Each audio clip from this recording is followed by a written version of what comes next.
This video was made thanks to this awesome request. Thank you for the title suggestion, and happy watching. Before we dive into the video, let's first get to know this terrifying pit trap Deku concept. Into the Pit is one of the most iconic dark stories from the Five Nights at Freddy's universe. It centers around a mysterious, haunted ball pit that connects to a nightmare dimension ruled by Pitrap, a demonic, yellow rabbit-like entity born from pure pain, trauma, and agony. In this eerie alternate universe, Deku's overwhelming despair from being quirkless and rejected fuses with this dark supernatural force. Transforming into the horrific Pitrap entity, Deku gains the power to drag his victims into the bottomless ball pit, feeding on their deepest fears while blending into UA High as a quiet, unassuming student. Hey, what's up everyone? Welcome back to Quirkless. If you're a fan of My Hero Academia, especially awesome fanfiction stories all about Deku, you're definitely in the right place. Before we dive into today's story, don't forget to hit that like button, share this video with your fellow anime fans, and subscribe so you never miss a new upload. Also, if you have an awesome idea or title for the next fanfiction video, drop it in the comment below. I'd love to read your suggestions. And hey, if you want to support the channel even more and keep me extra motivated to create awesome content, consider joining our channel membership. By becoming a member, you'll unlock cool perks like exclusive loyalty badges and custom stickers you can use in the comments. If you've already joined, thank you so much. Your support truly means the world to me and helps keep this channel going. Alright, let's get right into the story. The rain had stopped, but the streets were still wet. Izuku Midoriya walked alone beneath the dim streetlights, his backpack hanging from one shoulder. He had spent the entire evening outside. He hadn't wanted to go home yet. His conversation with All Might kept replaying in his head. You can't become a hero without a quirk. Izuku had heard those words before. From doctors, from classmates, from strangers, but hearing them from the hero he admired most had hurt differently. He stopped beside an abandoned shopping district. Most of the stores had been closed for years. One building caught his attention.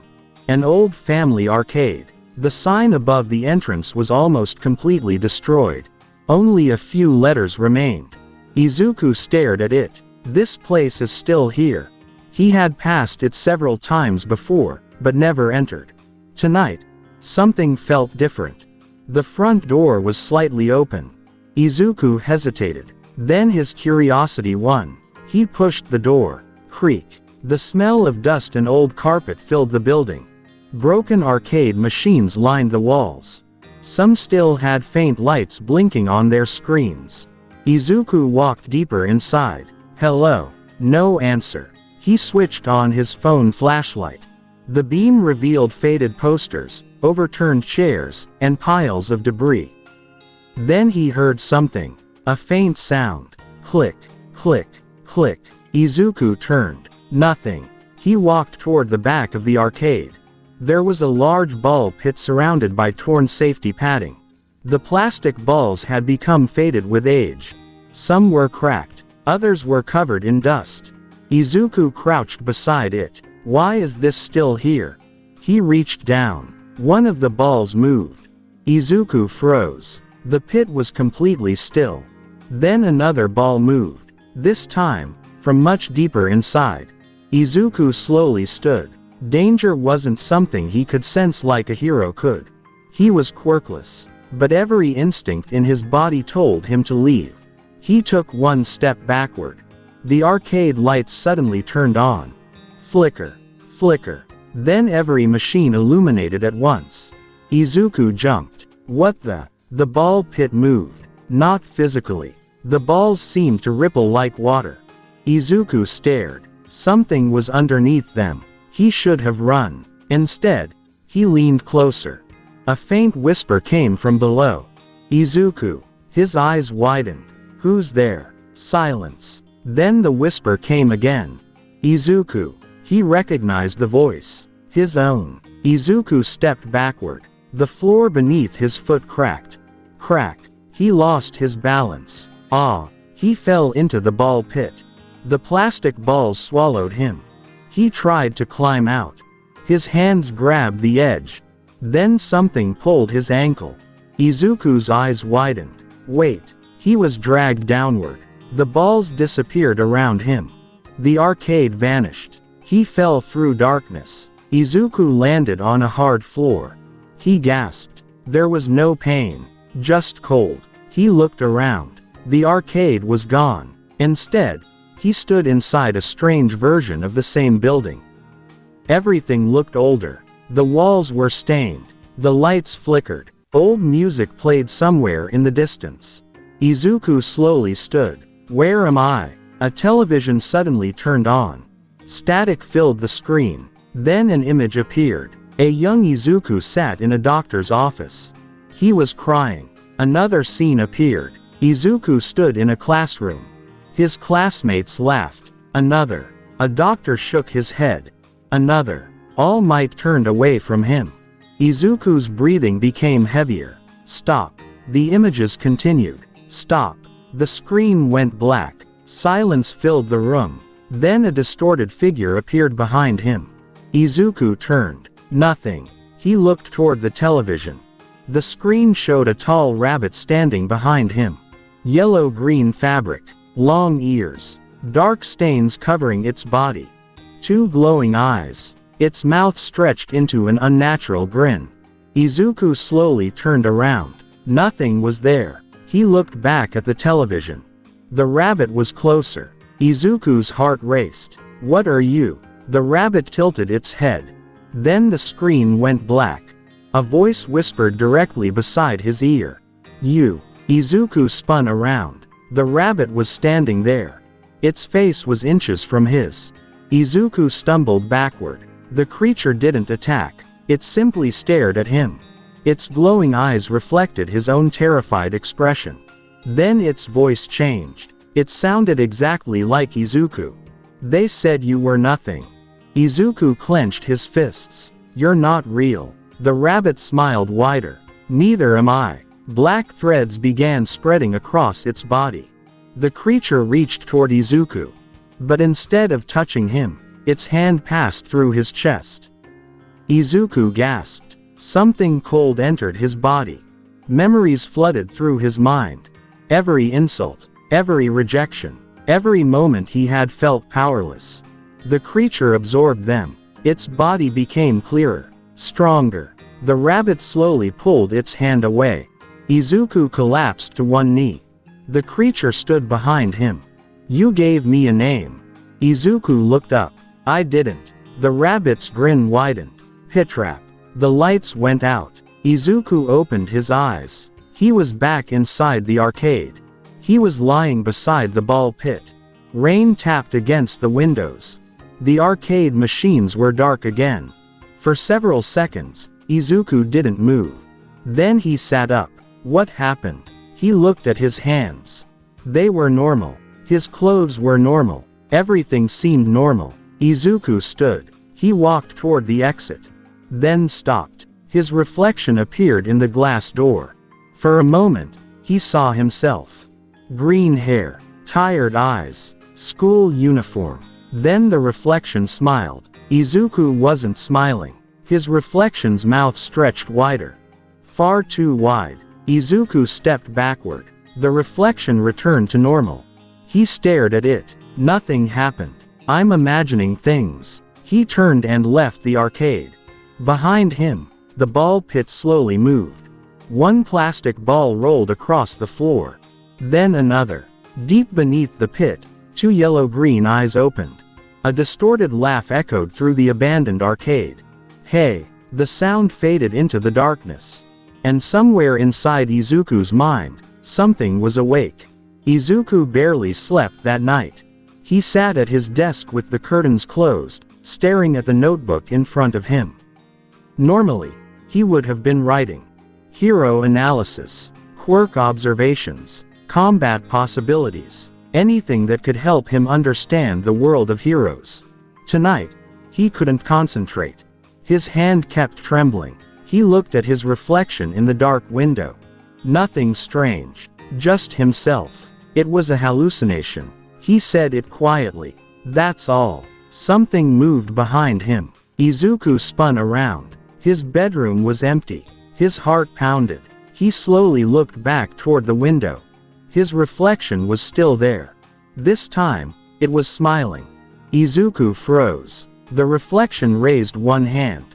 Izuku didn't. The reflection pressed its palm against the glass. Izuku stepped backward. No. The reflection's mouth opened. A distorted whisper came through the window.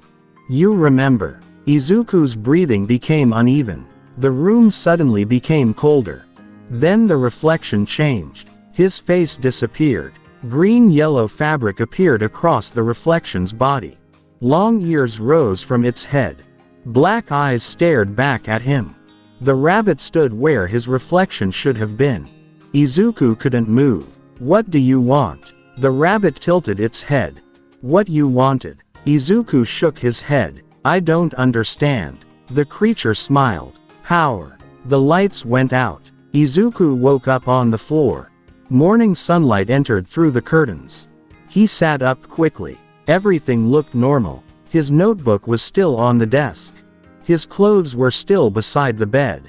Nothing appeared to be wrong. He touched his chest. His heartbeat was normal. Just a nightmare. He stood. Then he noticed something on his desk. A small yellow-green plastic ball. Izuku stared at it. He hadn't brought anything from the arcade. He picked it up. A faint whisper entered his mind. Izuku. He dropped it. The ball bounced once, then rolled beneath the bed. Izuku didn't move. School passed normally. At least, from everyone else's perspective. Izuku sat quietly during class. He answered questions. He took notes. He even managed to write several pages of hero analysis. But something felt wrong. Every time someone walked behind him, he felt watched. During lunch, he noticed a strange reflection in his drink. For less than a second, he saw yellow eyes. He immediately looked away. Get a grip, he whispered. Then a voice answered inside his head. Why? Izuku froze. He slowly looked around. No one had spoken. The voice laughed quietly. They don't hear me. Izuku clenched his hands beneath the table. Leave me alone. Why? Because you're not real. Then why can you hear me? Izuku had no answer. The bell rang. He stood and left the cafeteria. After school, Izuku returned to the abandoned arcade. He didn't know why. His feet simply carried him there. The building looked exactly as it had the night before. He entered. The door closed behind him. Creak. Izuku walked toward the ball pit. Nothing moved. You wanted me to come here. Silence. Izuku stood beside the pit. So talk. One ball moved. Then another. The entire pit began shaking. Izuku stepped backward. The balls sank toward the center. Something rose from underneath them. A yellow-green hand appeared. Then another. Long fingers gripped the edge. Izuku's eyes widened. The creature pulled itself out. The yellow rabbit stood in front of him. Its costume looked rotten and damaged. Its glowing eyes remained fixed on him. Izuku couldn't breathe. You're real. The rabbit tilted its head. I told you. Izuku backed away. What are you? The rabbit stepped forward. You. No. Yes. Another step. The part that remained when everything else broke. Izuku's hands trembled. I don't want this. The rabbit stopped. You wanted power. Not this. The creature smiled. You wanted to stop being helpless. Izuku looked down. His fists tightened. I wanted to become a hero. The rabbit leaned closer. Heroes need power. Izuku stared at it. You hurt people. The rabbit's smile disappeared. Only the ones who deserve it. Who decides that? The creature pointed toward the ball pit. You. The balls began moving again. The entire pit became dark. Izuku saw images beneath the surface. People running. People screaming. Villains attacking civilians. Heroes arriving too late. The rabbit spoke quietly. They all create fear. Izuku shook his head. That's not what I want. You will. The rabbit reached toward him. Izuku tried to move. He couldn't. Its hand touched his chest. Cold spread through his body. His vision blurred. Then something changed. The rabbit's body began breaking apart. Yellow-green fabric dissolved into black smoke. The smoke entered Izuku's body. Izuku gasped. Stop. The arcade shook. Boom. Every light shattered. Crack. Izuku dropped to his knees. His eyes briefly glowed yellow. Then returned to normal. Silence followed. Izuku slowly stood. The rabbit was gone, but its voice remained inside his head. Now we're together. Izuku looked toward the ball pit. Two yellow eyes opened beneath the plastic balls. His reflection appeared in the dark window. This time, it smiled with him. Izuku stared at it. He realized something was different. He could feel the creature. Not beside him. Not behind him. Inside him. And somewhere deep within his mind, the yellow rabbit laughed. Rain tapped against the broken windows of the abandoned arcade. The building had been empty for years, but something inside it had awakened. Izuku stood in front of the old mirror near the entrance. Except it wasn't really Izuku anymore. Yellow-green fabric covered his body. The costume looked old and rotten, with loose threads hanging from his arms and shoulders. Long rabbit ears rose from his head. His mouth stretched into an unnatural grin, revealing rows of sharp teeth. His eyes glowed faintly. He stared at his reflection. What happened to me? The reflection smiled. Izuku didn't. He raised a hand. The reflection raised its hand. Then its grin widened. Izuku stepped backward. Stop. The reflection didn't. It simply stared at him. For several seconds, neither moved. Then Izuku heard something outside. Footsteps. His ears twitched. He could hear them clearly. Someone was running through the rain. Fast. Panicked. Izuku turned toward the entrance. The footsteps stopped. A man suddenly crashed through the broken door. Damn it. He slammed the door behind him and leaned against it. He was wearing a torn jacket and had blood running down one side of his face. Somewhere outside, sirens approached. Where did they go? The man looked through the windows. Those damn heroes. He pulled out his phone. I just need somewhere to hide. Izuku remained in the darkness.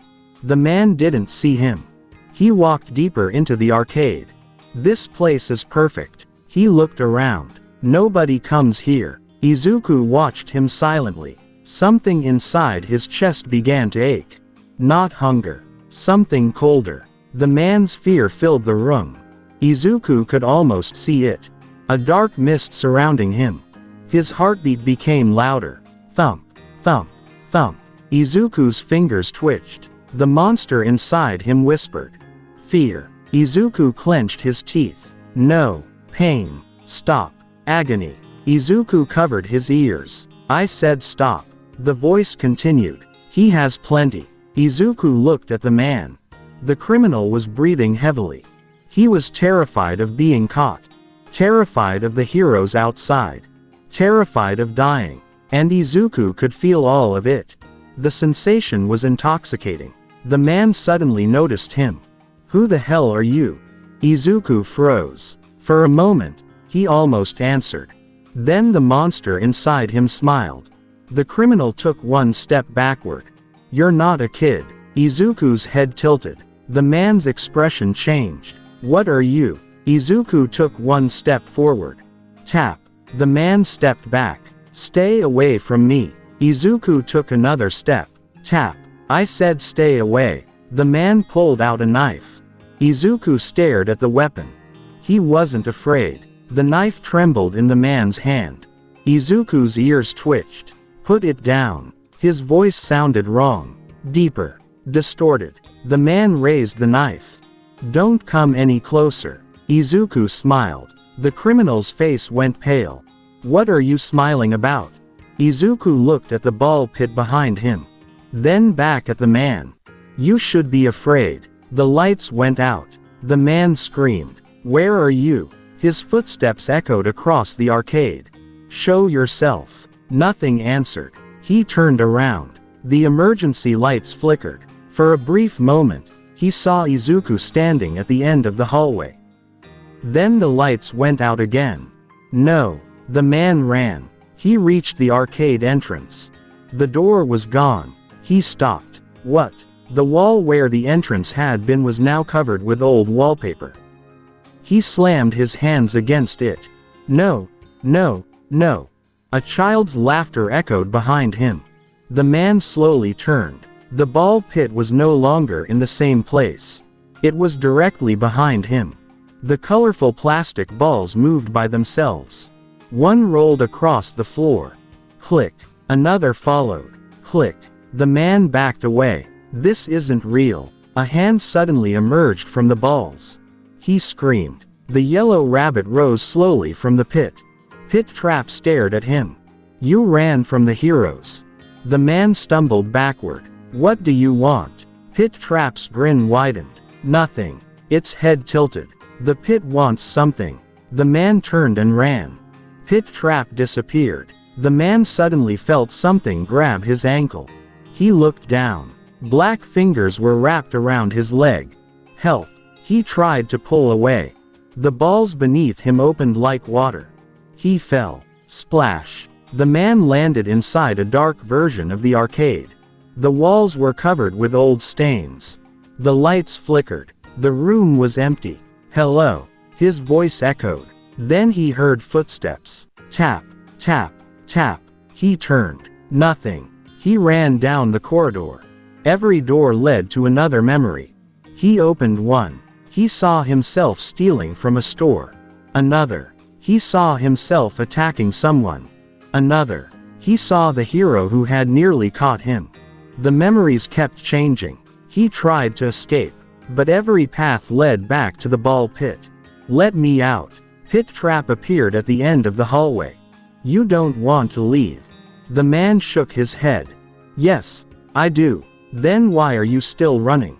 The man froze. Pit Trap slowly approached. You've spent your whole life running.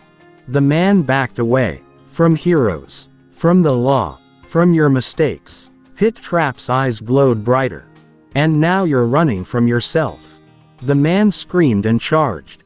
Pit Trap caught him by the throat. The strength was impossible. The man kicked wildly. Pit Trap lifted him from the ground. Please. Pit Trap stared at him. For a moment, something inside its expression changed. Izuku's face appeared beneath the monster. He looked frightened. Please. The criminal repeated. Izuku's fingers loosened. The man fell. Pit Trap stepped backward. The monster's voice disappeared. Izuku's voice returned. I don't want to hurt you. The criminal stared. Then let me go. Izuku looked at the ball pit. The darkness whispered again. Feed. Izuku's eyes began glowing. The monster took control. Pit Trap grabbed the man's arm. You already hurt enough people. The man screamed as the floor opened beneath him. He fell deeper into the nightmare. His screams slowly faded. The arcade became silent again. Pit Trap stood alone beside the ball pit. Its head lowered. For several seconds, Izuku's human voice returned. What did I do? He looked at his claws. Black liquid dripped from them. Then he heard something outside. Sirens. Heroes had arrived. Pit Trap looked toward the broken windows. Its ears twitched. The human voice disappeared. The monster smiled. More fear. It stepped into the shadows. Minutes later, two heroes entered the abandoned arcade. One of them looked around. He was supposed to be hiding here. The other pointed toward the floor. There are footprints. They followed them. The footprints suddenly stopped. The first hero frowned. That's strange. A faint sound came from behind them. Tap, tap, tap. They turned. Nothing. Then a yellow-green shape briefly appeared at the end of the hallway. The hero blinked. Did you see that? See what? The lights flickered. The hallway was empty. Outside, The rain continued falling. And somewhere beneath the arcade, the ball pit slowly moved. Izuku stood inside the darkness. He looked at his reflection in one of the plastic balls. The monster stared back. This time, Izuku didn't recognize himself. Not yet, but by morning, he would learn how easily Pit Trap could wear his face. And the first step toward becoming its perfect disguise had already begun.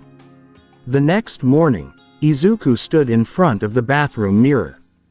He hadn't slept much. Every time he closed his eyes, he could hear that voice. Sometimes it whispered, sometimes it laughed, and sometimes it simply watched. "You're still here." Izuku stared at his reflection. The reflection stared back normally. For several seconds, nothing happened. Then its eyes briefly turned yellow. Izuku stepped away. "Stop doing that." The reflection smiled. "You noticed." Izuku clenched his fists. "I'm not going to become you. We'll see." The yellow eyes disappeared. Izuku grabbed his bag and left for school. School was strangely normal. Teachers talked. Students complained about homework. Bakugo shouted at someone across the classroom. Izuku kept his head down. He was beginning to understand something about Pit Trap. The creature didn't need to control him constantly. It could wait. It could watch. And whenever Izuku experienced fear, anger, or frustration, it became stronger. During lunch, Izuku sat alone. A student accidentally bumped into his desk. His notebook fell onto the floor. "Watch where you're going, Deku." The student walked away. Izuku stared at the scattered pages. His fingers tightened around his pencil. For a moment, yellow light appeared in his eyes. A voice whispered inside his head. "Make him afraid." Izuku closed his eyes. "No, just a little." "No." The voice laughed. "You're learning." Izuku picked up his notebook. He didn't notice the dark shadow beneath his desk. It moved like something alive. That evening, Izuku returned to the abandoned arcade. He had to know what was happening. The building was empty. He walked toward the ball pit. "Pit Trap." "Nothing. I know you're listening." A plastic ball rolled toward his foot. Izuku kicked it away. "What happened to the person you took?"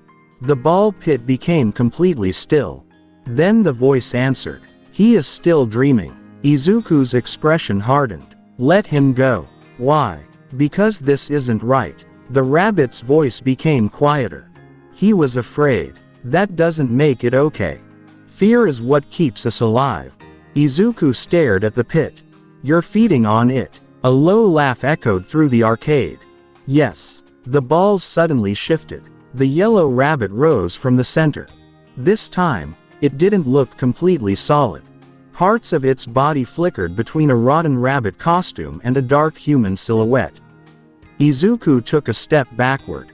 "What are you?" "Something born from pain." The creature stepped out of the pit. "Something that learned how to survive."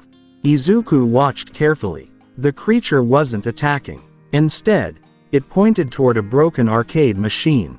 Its screen turned on. An image appeared. A man running through a dark alley. The same man from the previous night. He looked terrified. Then the scene changed. He was standing in a completely different place. A brightly lit room. People he knew surrounded him. Everything looked normal. But the man screamed. Izuku understood. He's trapped in an illusion. Pit Trap nodded. His mind remembers what hurts. And you control it. Yes. Izuku looked at the screen. Can you control what people see outside this place? The rabbit smiled. Watch. The following day, Izuku walked through the city. Everything seemed normal. People walked along the sidewalks.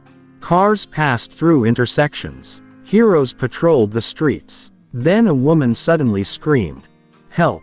Izuku turned. A purse had been stolen by a small villain running down the street.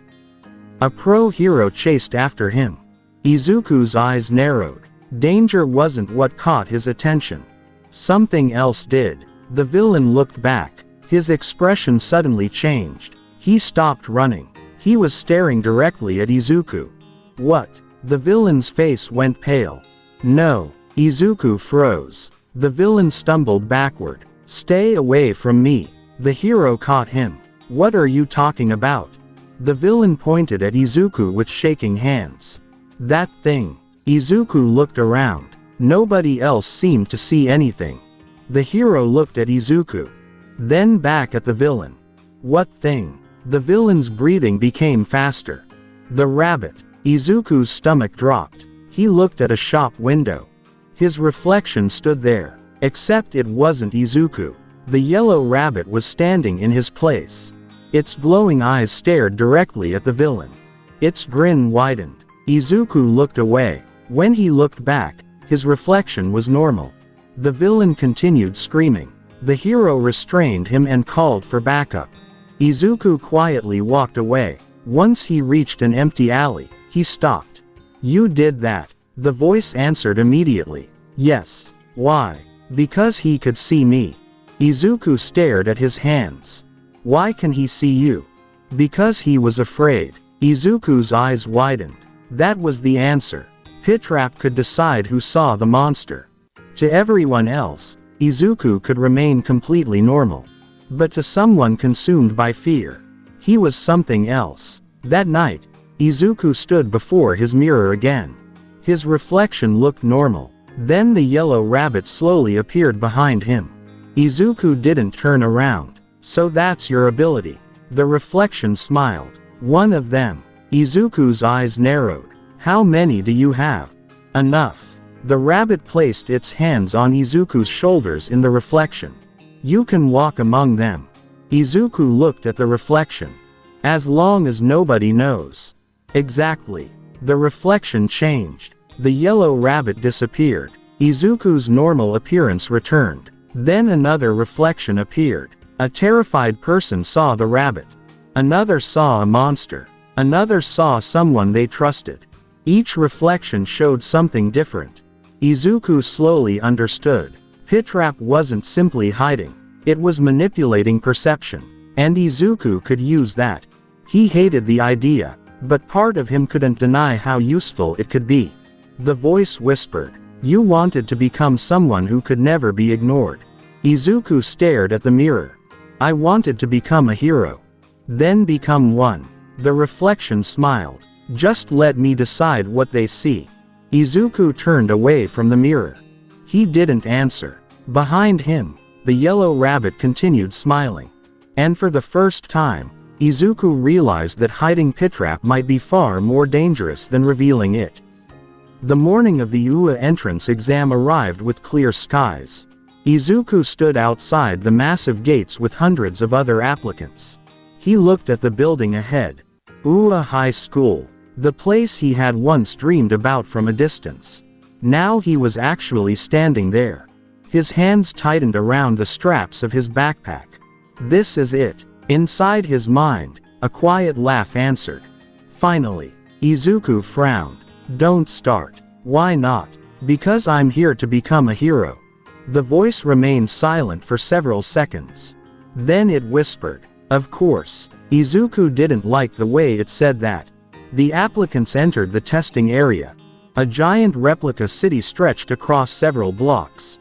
Mechanical robots waited throughout the streets. President Mike explained the rules from the observation platform. Your target robots are worth different amounts of points. The crowd listened carefully. Izuku adjusted his glasses. His eyes moved across the arena. He immediately began analyzing. Multiple streets. Different elevations. Several blind spots. The robots would probably appear in groups. He could work around them without using excessive force. Then his thoughts stopped. His danger sense didn't exist in this version of him. But something else reacted. Pitrap had noticed something. Fear. Izuku looked toward the crowd. Hundreds of students were nervous. Some were excited. Others were terrified of failing. The yellow rabbit whispered. So much. Izuku's expression hardened. Don't. I can feel all of it. Leave them alone. The voice laughed. For now. A siren sounded. The gates opened. The applicants rushed forward. Izuku ran into the city. Robots appeared almost immediately. One of them charged from the side. He ducked beneath its arm. The robot turned. Izuku kicked its leg. Crack. The machine fell. 1 point. Another robot appeared. Izuku jumped over it. He grabbed a broken metal pipe from the ground and drove it into the robot's exposed mechanism. Sparks flew. The machine collapsed. 2. He continued moving. He wasn't strong. Not physically. But he knew how machines worked.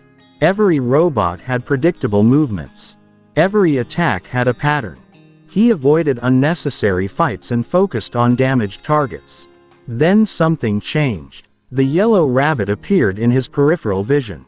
It wasn't physically there. It walked beside him. You're wasting time. Izuku kept running. I'm doing fine. You could do better. Without you. The rabbit smiled. Then prove it. Izuku stopped. 3 robots surrounded him. Their mechanical eyes turned red. He looked left. Then right. 1 robot charged. Izuku ducked. Another swung its arm. He jumped. The third opened its mouth. A projectile fired. Izuku rolled across the pavement. Boom. The explosion threw dust into the street. Izuku coughed. He looked at the 3 robots. His breathing became heavier. The rabbit whispered, "Let me help." Izuku hesitated. "Just perception. That's all." Izuku closed his eyes. For a moment, the world changed. The robots looked different. Their movements slowed. Their weak points became obvious. Izuku opened his eyes. He moved. 1 step. 2. 3. He struck the first robot's exposed joint. Crack. Then the second. Crack. The third robot raised its arm. Izuku ducked and slammed his shoulder into its chest. The machine collapsed. He stared at the fallen robots. That was easy.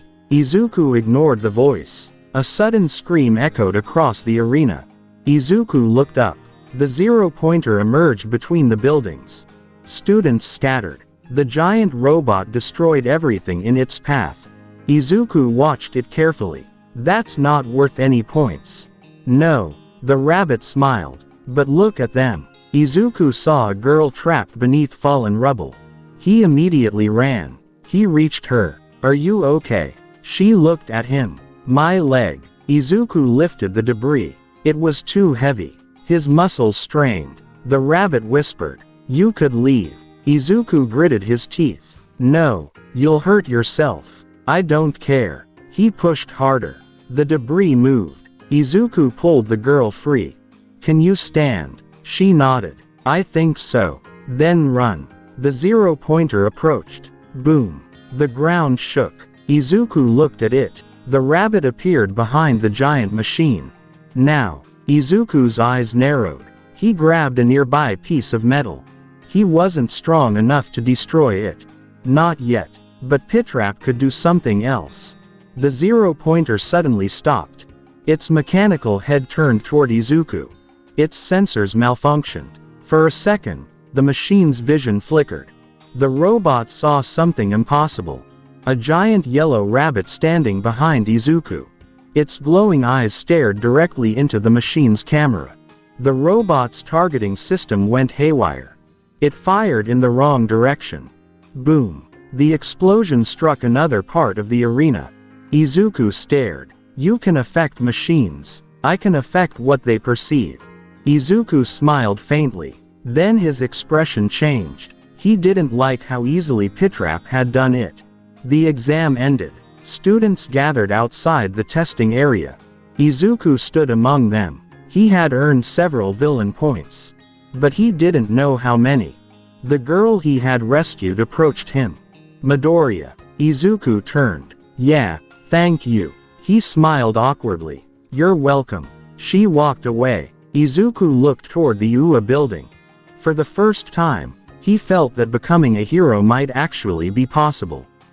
Then the voice spoke. "They'll let us in." Izuku frowned. "Us? You and me?" Izuku looked at his reflection in a nearby window. His reflection was normal, but its eyes were yellow. "We'll enter UA together." Izuku's smile disappeared. Deep inside his mind, the yellow rabbit laughed softly. And somewhere beneath the city, something answered with a faint scrape against concrete. The first day at UA began quietly. Izuku sat at his desk while the other students introduced themselves. He listened carefully. Bakugo sat several seats away, looking irritated by almost everything. Uraraka was friendly. Ida was energetic. Todoroki barely spoke. Izuku kept his attention on the teacher who had just entered the classroom. Shota Aizawa looked exhausted. He dropped his sleeping bag onto the floor. Change into your gym uniforms. We're doing a quirk apprehension test. The room immediately became noisy.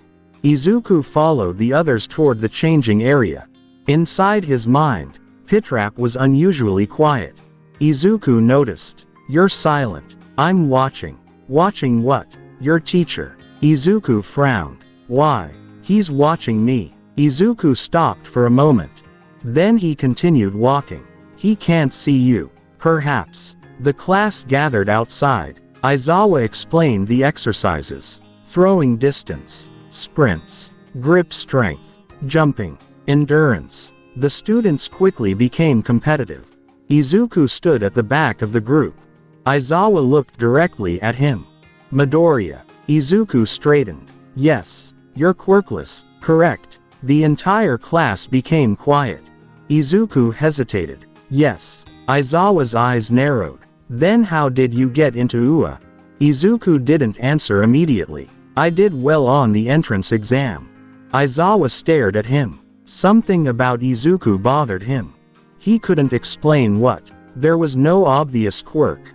No visible mutation. No abnormal physical characteristics. Yet whenever he looked at Izuku, he felt a strange pressure in the back of his head.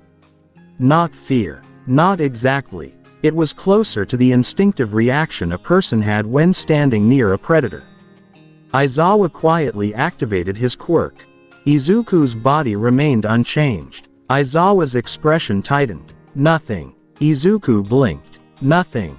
Your quirk isn't activating. Izuku swallowed. Because I don't have one. Aizawa continued staring. Then what was that? Izuku's stomach dropped. Inside his mind, Pitrap laughed. He felt me. Be quiet. Aizawa's eyes narrowed. Did you say something? Izuku quickly shook his head. No. The first test was the 50-meter dash. Students took their turns. Ida accelerated down the track. Bakugo blasted himself forward. Todoroki moved with effortless speed. Then it was Izuku's turn. He stepped toward the starting line. Ready. He lowered himself. Set. Izuku pushed off. He wasn't particularly fast. But halfway through the run, something strange happened. A shadow appeared beneath his feet. It stretched several meters behind him. Izuku felt Pitrap moving through it. Don't. You need speed. I said no. Then lose. Izuku gritted his teeth. He focused on his breathing. He finished the race with an average time. Bakugo looked at him suspiciously. What the hell are you hiding, Deku? Izuku ignored him. Aizawa wrote something on his clipboard. His eyes remained on Izuku. During the grip test, Izuku squeezed the device. The number remained low. The class moved on. But Aizawa didn't. He walked toward Izuku. Midoriya. Yes. Look at me. Izuku did. Aizawa stared into his eyes. For a second, everything around them seemed to disappear. Izuku heard a faint whisper. He's looking inside. Aizawa's quirk activated again. Nothing happened. Then Aizawa suddenly felt something. His vision blurred. The classroom disappeared. For less than a second, he saw a dark arcade.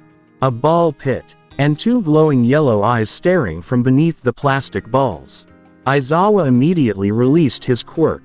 The vision vanished. He stepped backward. Izuku noticed. Are you okay? Aizawa didn't answer. His expression had changed. What did you see? Izuku's heart stopped. What?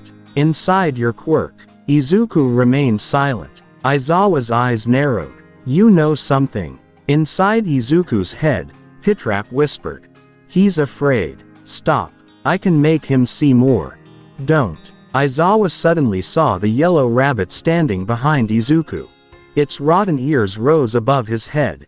Its glowing eyes stared directly at Aizawa. Aizawa's hand moved toward his capture weapon. Then he blinked. The rabbit was gone. Izuku was still standing there. Normal. Quiet. Harmless. Aizawa stared at him for several seconds. We'll talk later. He walked away. Izuku released a breath. That was close. Pitrap laughed. He knows. The tests continued. Izuku performed well enough to avoid being last. Nothing about his performance explained the strange sensation Aizawa had experienced. But the teacher wasn't convinced. When the class finished, Aizawa called Izuku aside. The other students slowly left. Bakugo glanced back at them before leaving. The training field became quiet. Aizawa stood several meters away. Midoriya. Izuku waited. I've erased quirks before. Izuku nodded. I know. Yours didn't behave normally. Izuku's hands tightened. I don't have a quirk. That's what worries me. Aizawa stepped closer. Whatever is inside you isn't a normal quirk. Izuku's eyes widened. Inside his mind, Pitrap became completely silent. Aizawa continued. I don't know what it is. Izuku swallowed. Neither do I. Aizawa studied his expression. For a moment, Izuku almost told him everything. The arcade, the ball pit, the yellow rabbit, the voice. But he couldn't. Something told him that revealing Pitrap now would be a mistake. Aizawa finally turned away. Whatever you're hiding, keep it under control. Izuku nodded. I will. Aizawa stopped. That's not a suggestion. Then he walked away. Izuku remained alone on the field. The wind moved across the training ground. His reflection appeared faintly in one of the classroom windows. Izuku looked at it. The reflection was smiling. He's going to investigate. Izuku stared at the window. I know. Should I scare him? No. Why? Because he's my teacher. The yellow rabbit's grin widened. For now. Izuku's expression hardened. Don't touch anyone at UA. The reflection slowly returned to normal. But beneath the school, somewhere far from the classroom, a faint sound echoed through the empty corridors. Click, click, click. Izuku looked toward the building. His expression changed. He could feel Pitrap's attention shifting. Something had caught its interest. And whatever it wasn't a student. The next afternoon, the class gathered inside one of UA's training buildings. The students wore their hero costumes. Izuku stood near the entrance, adjusting his gloves. His costume was simple compared to the others. Green, black, and white. Nothing about it suggested what was hiding inside him. Pitrap had been silent since Aizawa's warning. That worried Izuku more than the usual whispers. You're quiet again. No answer. Izuku frowned. Pitrap. A faint laugh finally came. I'm here. Don't interfere. You keep saying that. Before Izuku could respond, All Might entered the training area. Today's exercise is a battle trial. The students listened as he explained the rules. 2-person teams. Heroes versus villains. One team would defend a mock building. The other would attempt to capture them or reach the objective. Then All Might announced the teams. Izuku's name was called. Midoriya and Uraraka. Izuku nodded. Then came the opposing team. Bakugo and Ida. Bakugo immediately grinned. Perfect. Izuku's stomach tightened. Pitrap whispered inside his mind. He hates you. I know. He wants to hurt you. I know. Let him. Izuku ignored the voice. The battle began. Izuku and Uraraka entered the building. We need to stay together, Izuku said. Uraraka nodded. Right. They moved through the corridors. Izuku carefully watched every corner. His analytical mind immediately began mapping the building. Bakugo will probably come after me. Uraraka blinked. Why? Because he knows me. A loud explosion suddenly shook the corridor. Boom. Uraraka jumped. That answered that. Bakugo's voice echoed through the building. Deku. Izuku closed his eyes. Pitrap laughed. He's coming. Bakugo appeared at the end of the hallway. Smoke drifted from his palms. Found you. Izuku stepped forward. Bakugo. We don't need to fight. Shut up. Bakugo blasted himself forward. Izuku dodged. Boom. The wall behind him cracked. Uraraka moved away as Bakugo attacked again. Izuku analyzed every movement. Bakugo's right hand, left hand, step, explosion, repeat. Izuku moved between the attacks. You're getting predictable. Bakugo's expression twisted. What did you say? Another explosion. Izuku ducked. Then he heard the voice. Let me show him something. Izuku froze. No. He needs to learn. Stay out of this. Bakugo suddenly grabbed Izuku's shoulder. Got you. His palm ignited. Izuku reacted instinctively. The shadow beneath them expanded. The hallway disappeared. Bakugo landed somewhere else. Silence. No building. No Uraraka. No Izuku. He looked around. What the hell? The walls were old and dirty.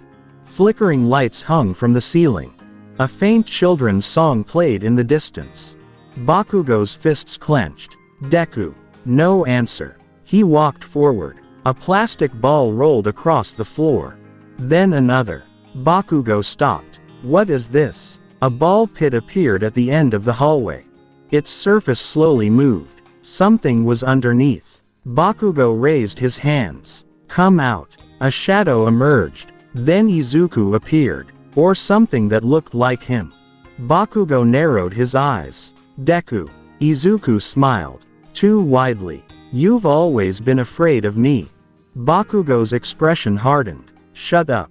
The lights flickered. Izuku's face changed. Yellow eyes. Rotten skin. Long ears. Sharp teeth. The yellow rabbit stood where Izuku had been. Bakugo's eyes widened. What the hell are you? Pitrap stepped closer. You know him. Bakugo blasted the creature. Boom. The hallway filled with smoke. When it cleared, Pitrap was gone. Bakugo turned. The rabbit appeared behind him. You remember. Images appeared around him. A younger Izuku. A classroom. A group of children laughing. Bakugo saw himself standing among them. Deku.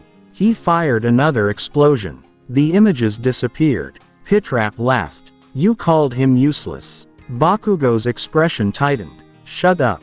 You told him he could never become a hero. Shut up. You pushed him away. Bakugo fired repeatedly. Boom. Boom. Boom. The illusions continued. But Pitrap never attacked. It simply forced Bakugo to watch. Outside the illusion, Izuku collapsed against the wall. Uraraka stared at him. Midoriya. Izuku's eyes were closed. His body wasn't moving. She shook his shoulder. Wake up. Inside his mind, Izuku stood in darkness. Pitrap was standing several meters away. Let him go. Why? This isn't what I want. Pitrap tilted its head. He hurt you. That doesn't mean he deserves this. He made you suffer. Izuku stepped forward. I said let him go. The rabbit's grin disappeared. You're protecting him. I'm stopping you. For the first time, Pitrap looked angry. The darkness around them trembled. You think you control me? Izuku stared at it. No. He clenched his fists. But I'm not letting you control me either. Pitrap remained silent. Then it smiled again. Interesting. The illusion shattered. Bakugo suddenly found himself back inside the training building. He dropped to one knee. His breathing was heavy. The hallway was normal. Izuku stood several meters away. Uraraka was beside him. Bakugo stared at Izuku. What did you do? Izuku shook his head. I didn't. Bakugo stood. Liar. He charged. Izuku raised his arm. A black shadow briefly appeared around his feet. Pitrap whispered. I could end this. Izuku answered silently. No. The shadow disappeared. Bakugo stopped. For a moment, neither of them moved. Then the announcement sounded. Battle concluded. The exercise was over. Later, Bakugo walked out of the building alone. He didn't look back. Izuku remained near the entrance. Uraraka approached him. Midoriya. He looked at her. Yeah, for a second, your eyes looked strange. Izuku froze. What? Yellow. She shook her head. Maybe it was just the lighting. Izuku forced a smile. Yeah. Probably. She walked away. Izuku looked toward the darkened hallway. His reflection appeared in the glass. The yellow rabbit stood behind him. He saw me. Izuku whispered. I know. He'll remember. Izuku stared at the reflection. Then I'll deal with it. Pitrap smiled. Good. Its eyes glowed brighter. Because the next time, I won't stop. Izuku's expression hardened. Somewhere beneath Ua, a plastic ball rolled across an empty room. Then another. And another. Click, click, click. The following week began without another incident. At least, that was what Izuku wanted to believe. Since the battle trial, Bakugo had been watching him differently. Not constantly, not obviously, but enough for Izuku to notice.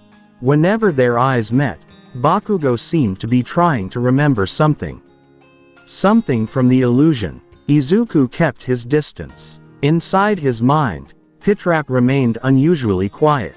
Then came the day of the USJ training exercise. The class boarded the bus together. Ida explained the importance of proper hero training while several students argued about their quirks. Izuku sat near the window. He watched the city pass outside. You're quiet, Uraraka said. Izuku looked at her. Just thinking. About the training. Yeah, Pitrap whispered. Something is coming. Izuku's expression changed. What? Fear. He looked around the bus. Everyone seemed normal. Then Pitrap spoke again. A lot of it. The class arrived at the USJ.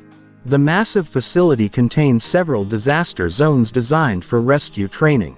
13 welcomed the students and explained the purpose of the facility.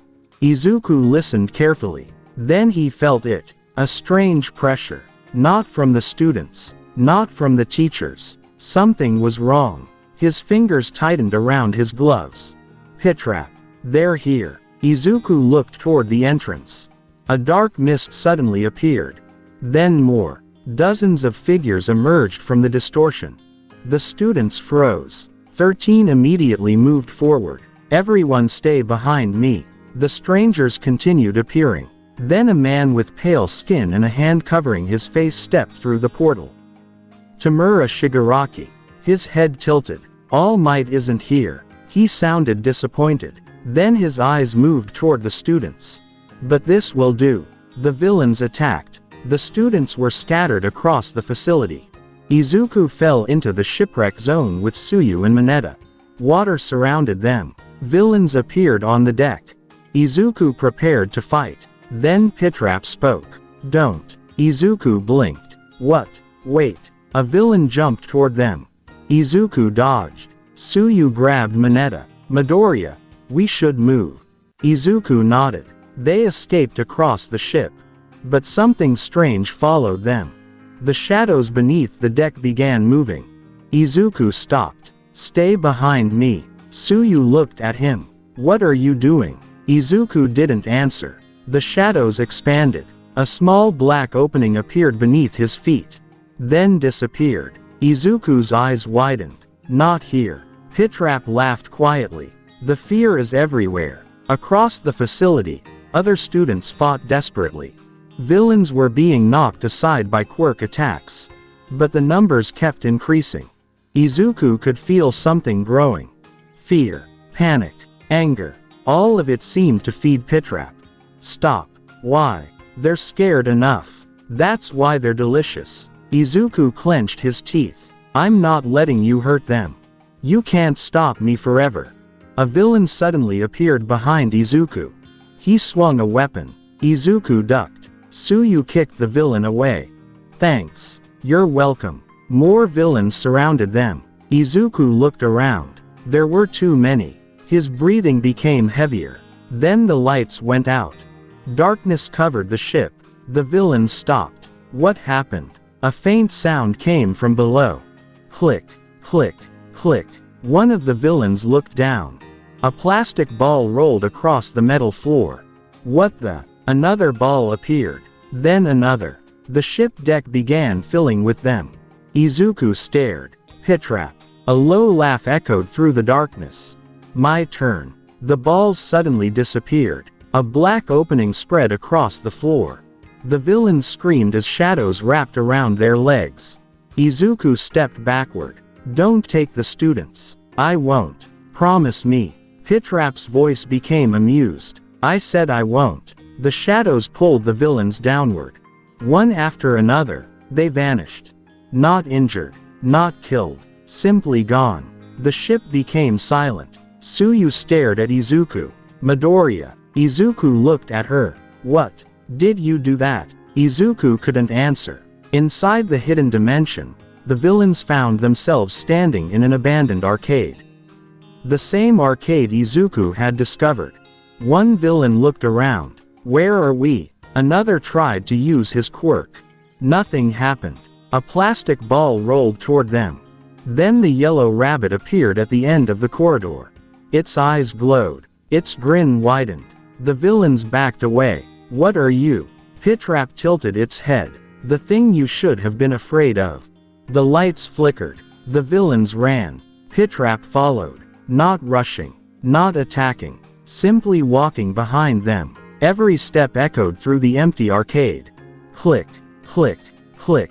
Back at USJ, Izuku felt the connection. He could see the dimension through Pitrap's eyes.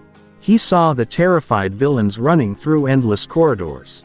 Izuku closed his eyes. That's enough. Pitrap stopped. Why? Let them go. They're villains. They surrendered. The rabbit stared at him. Then it smiled. Fine. The dimension opened. The villains were thrown back onto the ship deck. They collapsed, unconscious from exhaustion. Tsuyu stared at them. Then at Izuku. How did you do that? Izuku looked away. I don't know. Before she could ask again, a massive explosion shook the facility. Boom. Izuku looked toward the main plaza. A familiar voice echoed through the building. Young Midoriya. All Might had arrived. Izuku's eyes widened. Pitrap became silent. For the first time since the villains appeared, the creature didn't laugh. Izuku felt something change inside his mind. Fear. Not from him. From Pitrap. You're afraid of All Might. Silence. Izuku stared toward the plaza. Why? Pitrap finally answered. Because he shines too brightly. Izuku didn't understand. Then another explosion shook the facility. Boom. All Might had engaged the Nomu. Izuku looked toward the battle. He could feel Pitrap retreating deeper into his mind. But before it disappeared, the rabbit whispered. Don't let him see me. Izuku's eyes narrowed. Why? Because if he finds the pit. The voice faded. Izuku looked toward the plaza. He'll find us. The battle between All Might and the Nomu continued. And deep inside Izuku's mind, Pitrap watched in silence. The USJ had fallen into chaos. Explosions echoed through the facility as All Might fought the Nomu. Students were scattered across the different zones, while the villains who remained struggled to keep control of the situation. Izuku stood on the ship deck with Tsuyu and Mineta. The villains Pitrap had trapped were gone. For now, Izuku stared toward the central plaza. All Might is fighting. Tsuyu nodded. We should help the others. Izuku looked around. Yes. Then he stopped. His expression changed. A familiar pressure entered his mind. Izuku. The voice was quieter than usual. What? He's coming. Izuku turned. Someone was standing at the edge of the ship. Shigaraki. The hand covering his face slowly moved. You. His attention remained fixed on Izuku. You're different. Izuku stepped in front of Tsuyu and Mineta. Stay behind me. Shigaraki walked closer. That thing you did to those villains. Izuku's eyes narrowed. What about it? That wasn't a quirk. Shigaraki scratched his neck. It felt wrong. Pitrap whispered. He can sense me. Izuku didn't answer. Shigaraki suddenly lunged. Izuku dodged. 5 fingers passed inches from his face. The railing behind him crumbled. Crack. Izuku jumped backward. Don't let him touch you. Tsuyu warned. Shigaraki grinned. Good advice. He attacked again. Izuku moved beneath his hand. Black shadows briefly appeared around his feet. Shigaraki noticed. There. Izuku froze. What? I saw it. Shigaraki's grin widened. Something is hiding inside you. Shigaraki continued attacking. Izuku kept moving. He couldn't overpower him. Not safely. One touch could destroy whatever it reached. So Izuku relied on speed and positioning. He jumped over a strike. Ducked another. Then used the ship's railing to launch himself backward. You're annoying, Shigaraki said. Izuku landed. I've been called worse. Shigaraki suddenly stopped. What does it feel like? Izuku frowned. What? Having something else inside your head. Izuku's expression changed. Shigaraki laughed. I can tell. Inside Izuku's mind, Pitrap whispered. He understands. Understands what? Being controlled. Izuku looked at Shigaraki. For the first time, he noticed something behind the villain's anger. Confusion, obsession, and something much darker. Shigaraki raised his hand. Let's find out what happens when I touch you. He rushed forward. Izuku couldn't dodge. A black shape suddenly appeared between them. The yellow rabbit. Pitrap stood directly in front of Izuku. Shigaraki's fingers touched its chest. Nothing happened. Shigaraki froze. What? Pitrap looked down at the hand. Then back at him. You can't destroy something that isn't alive. Shigaraki pulled his hand away. What are you? The rabbit smiled. Hungry. The world around Shigaraki changed. The ship disappeared. He stood inside the abandoned arcade. The lights flickered. The air smelled old. Shigaraki looked around. Another trick. Pitrap walked toward him. No. A ball rolled across the floor. Shigaraki watched it. Where's Midoriya? Somewhere safe. Bring him here. Pitrap smiled. Why? Because I want to know what's inside him. The rabbit tilted its head. You already know. Shigaraki's eyes narrowed. Then hundreds of voices filled the arcade. Children crying. Adults shouting. People screaming. Shigaraki covered his ears. Stop. Pitrap continued walking. You know what it's like to destroy something without meaning to. Shigaraki's breathing became heavier. Images appeared around him. Hands. Dust. Ruined rooms. Faces disappearing. Shigaraki's eyes widened. Stop. The rabbit stood behind him. You've been carrying that fear for a long time. Shigaraki turned and attacked. His fingers passed through Pitrap. Nothing happened. The rabbit remained untouched. You can't decay Agony. Shigaraki stumbled backward. Pitrap's grin widened. But I can collect yours. Outside the illusion, Izuku fell to one knee. His head hurt. He could feel everything Pitrap was doing. Stop. The rabbit ignored him. He has so much. Izuku clenched his fists. He's a person. So, you can't just feed on him. Pitrap finally looked at him. Then make me stop. Izuku stood. Inside his mind, darkness surrounded him. He walked toward the rabbit. I'm serious. Pitrap stared at him. You still think you're in control? Izuku stopped directly in front of it. I don't control you. He raised his hand. But you don't control me either. Pitrap's eyes narrowed. For several seconds, neither moved. Then the rabbit stepped backward. The illusion shattered. Shigaraki returned to reality. He stumbled back onto the ship deck. His breathing was heavy. His hands trembled. Izuku stood several meters away. Are you okay? Shigaraki stared at him. You. He looked terrified. You have a monster inside you. Izuku said nothing. Shigaraki laughed nervously. That's hilarious. He covered his face. You don't even know what you are. Izuku's eyes hardened. Neither do you. Shigaraki's laughter stopped. Before he could respond, a massive shockwave shook the facility. Boom. Both of them looked toward the central plaza. All Might had defeated the Nomu. The remaining villains began retreating. Shigaraki clenched his teeth. "We're leaving." Kurogiri appeared beside him.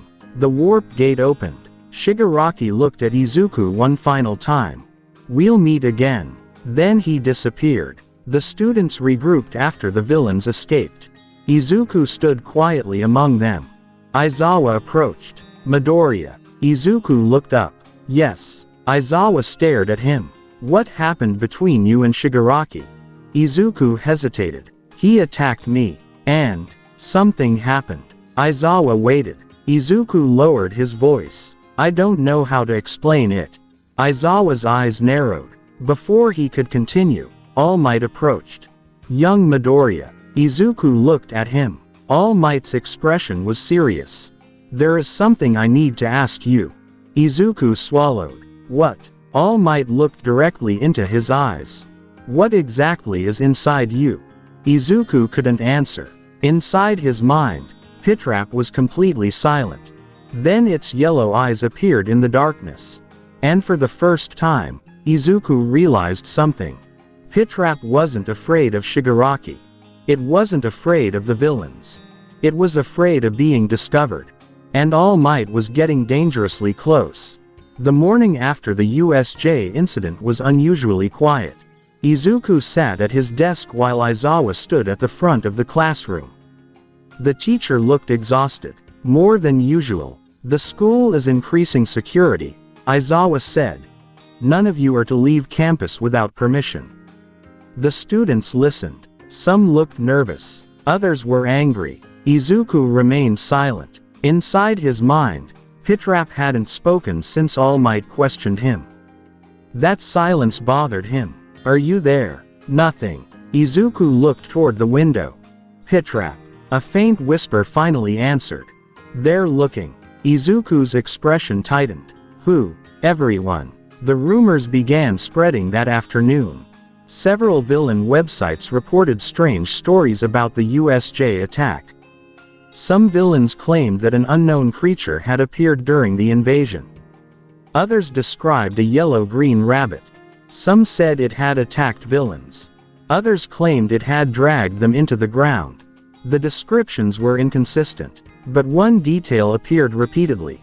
A ball pit. The police didn't know what to make of it. Neither did the heroes. At UA, Aizawa reviewed the security footage again. He paused one recording. The image showed Izuku standing in the shipwreck zone. Behind him was a dark shape. Aizawa zoomed in. Nothing. He enhanced the image. Still nothing. Then the screen flickered. For one frame, a yellow eye appeared behind Izuku. Aizawa stared at the monitor. "There you are." Izuku noticed the investigation that evening. He was walking through the hallway when he saw two teachers speaking quietly near the staff room. 3 villains from the USJ attack are still missing. Missing. Yes. No bodies. No traces. Izuku stopped. His stomach tightened. Pitrap whispered. "They're in the pit." Izuku continued walking. "What did you do with them?" "They're sleeping." "Release them." "Why?" "Because they'll look for them." "They already are." Izuku entered an empty classroom. He closed the door. "How many?" Pitrap remained silent. "How many people are inside?" A faint laugh answered. 4. Izuku's eyes widened.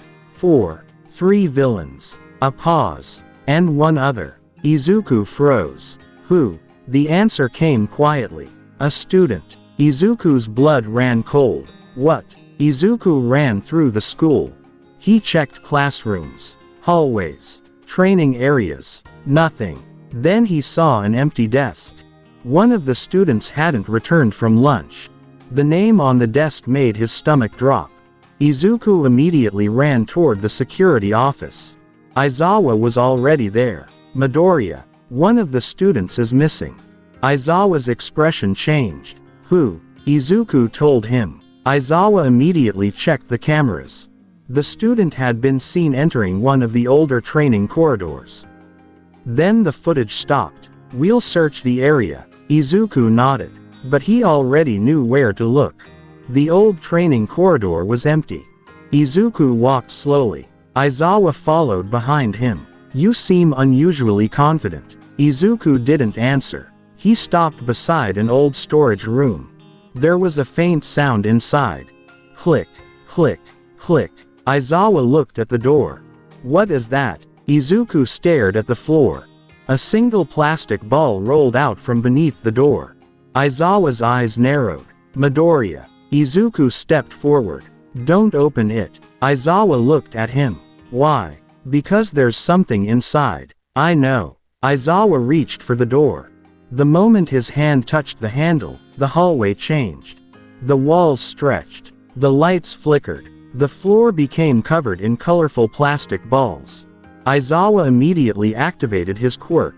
Nothing happened. Izuku looked around. "It's the pit." Aizawa stared at him. "What pit?" The storage room door opened by itself. Inside was a massive ball pit, far larger than the room could possibly contain.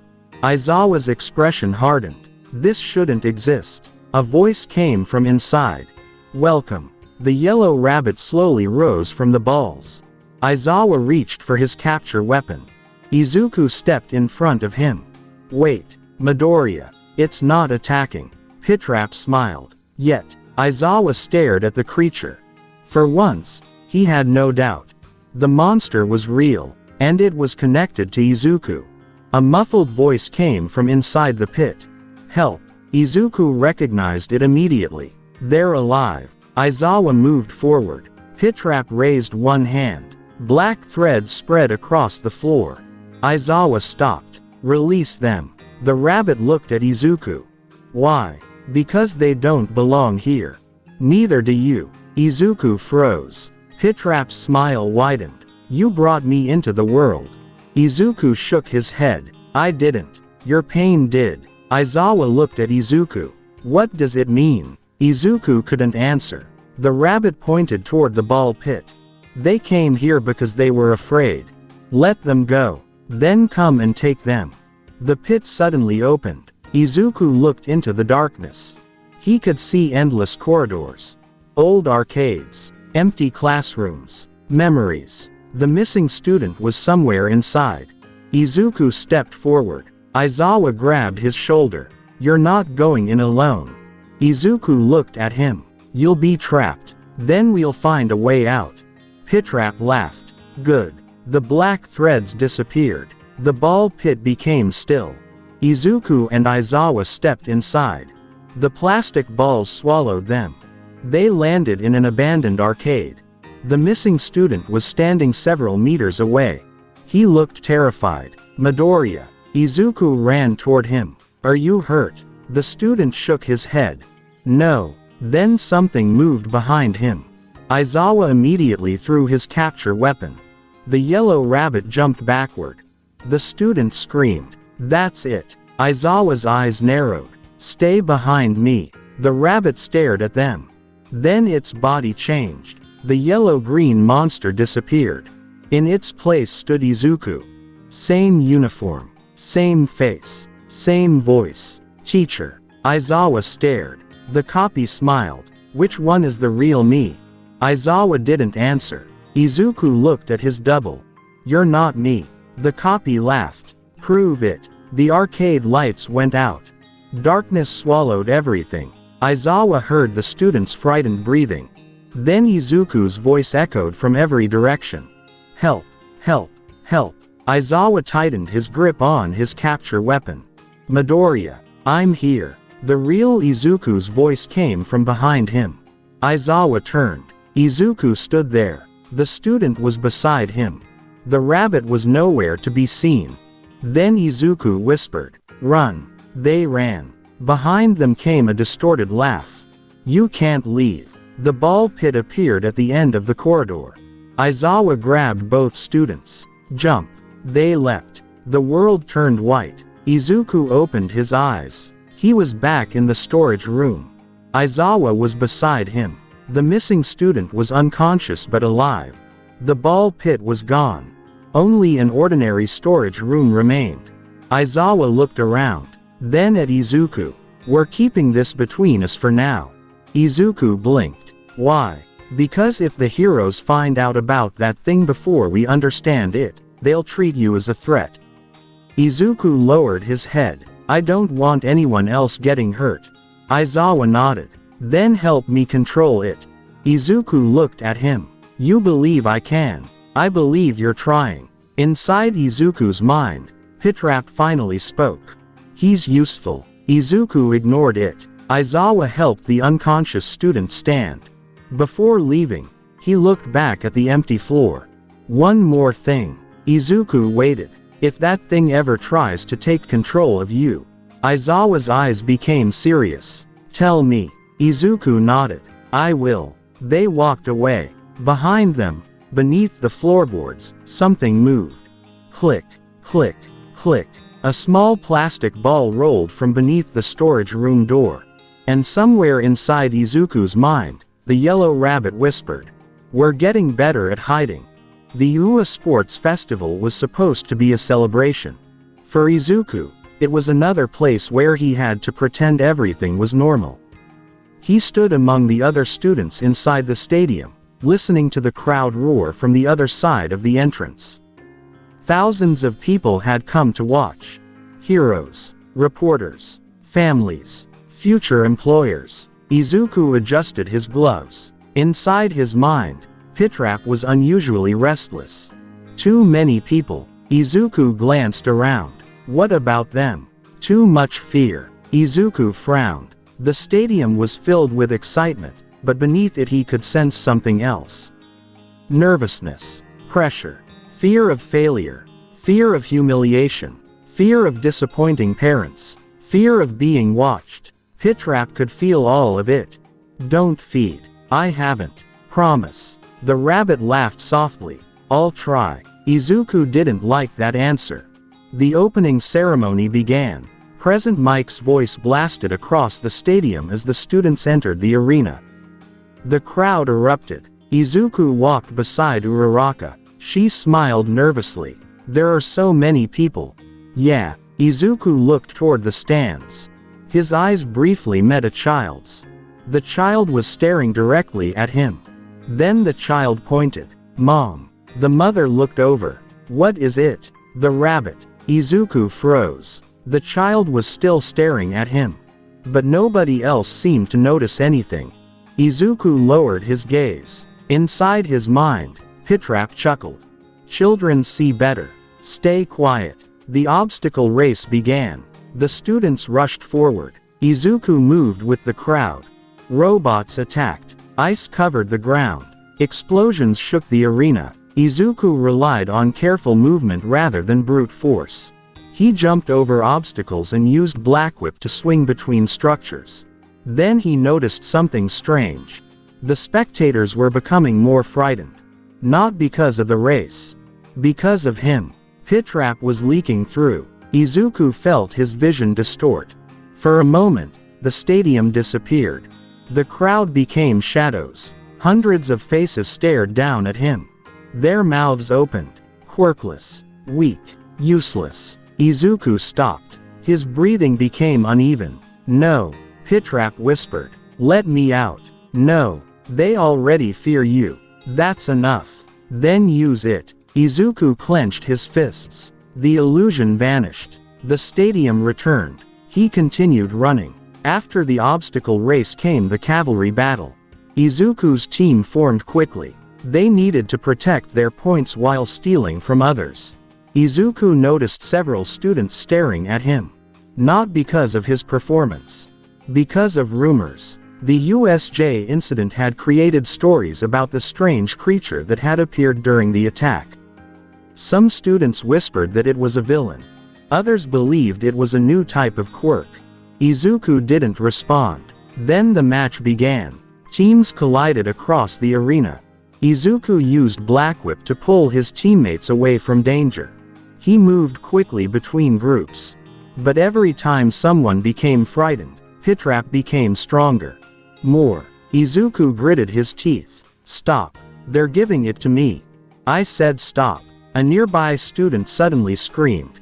Izuku turned. A shadow had appeared beneath the student.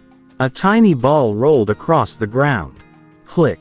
The student stumbled backward. What was that? Izuku immediately stepped forward. The shadow vanished. No one else noticed. Pitrap laughed. Almost. Izuku's expression hardened. Eventually, the cavalry battle ended. The final round approached. One-on-one fights. Izuku stood backstage while the brackets were announced. Bakugo was watching him. So was Todoroki. So was Aizawa. Too many eyes. Pitrap whispered. Perfect. Izuku ignored it. His first opponent entered the arena. The crowd cheered. Izuku walked forward. The announcer introduced them. The signal sounded. The opponent attacked. Izuku dodged. He could have ended the fight immediately. Instead, he studied the movement. Left foot, shoulder, breathing, timing. Then his opponent suddenly stopped. His eyes widened. What? Izuku saw it. A shadow behind the student. The yellow rabbit. Pitrap had appeared without permission. Izuku's eyes widened. No. The rabbit leaned close to the opponent. The student began trembling. What are you seeing? Izuku asked. The student didn't answer. His face became pale. Get away from me. He attacked wildly. Izuku dodged every strike. The crowd began murmuring. The opponent suddenly fell to his knees. Make it stop. Izuku froze. Pitrap stood behind him. Only the opponent could see it. What did you do? Izuku whispered. Nothing. You're lying. I showed him what he fears. The student covered his face. I can't. Izuku stepped closer. Look at me. The student slowly raised his head. You're okay. Pitrap whispered. He's afraid. Izuku ignored it. The fight is over. The student surrendered. The stadium erupted in confused reactions. Izuku walked away. Aizawa watched from the sidelines. His eyes narrowed. He had seen the student's reaction. He had seen nothing touch him. Yet the student had behaved as though something terrifying was standing directly in front of him. Aizawa looked at Izuku. Midoriya. Izuku stopped. Yes, sir. What happened? He panicked. Why? Izuku hesitated. I don't know. Aizawa didn't believe him. Neither did several others. Later, Izuku stood alone in a quiet hallway beneath the stadium. He splashed water onto his face. When he looked into the mirror, he saw himself.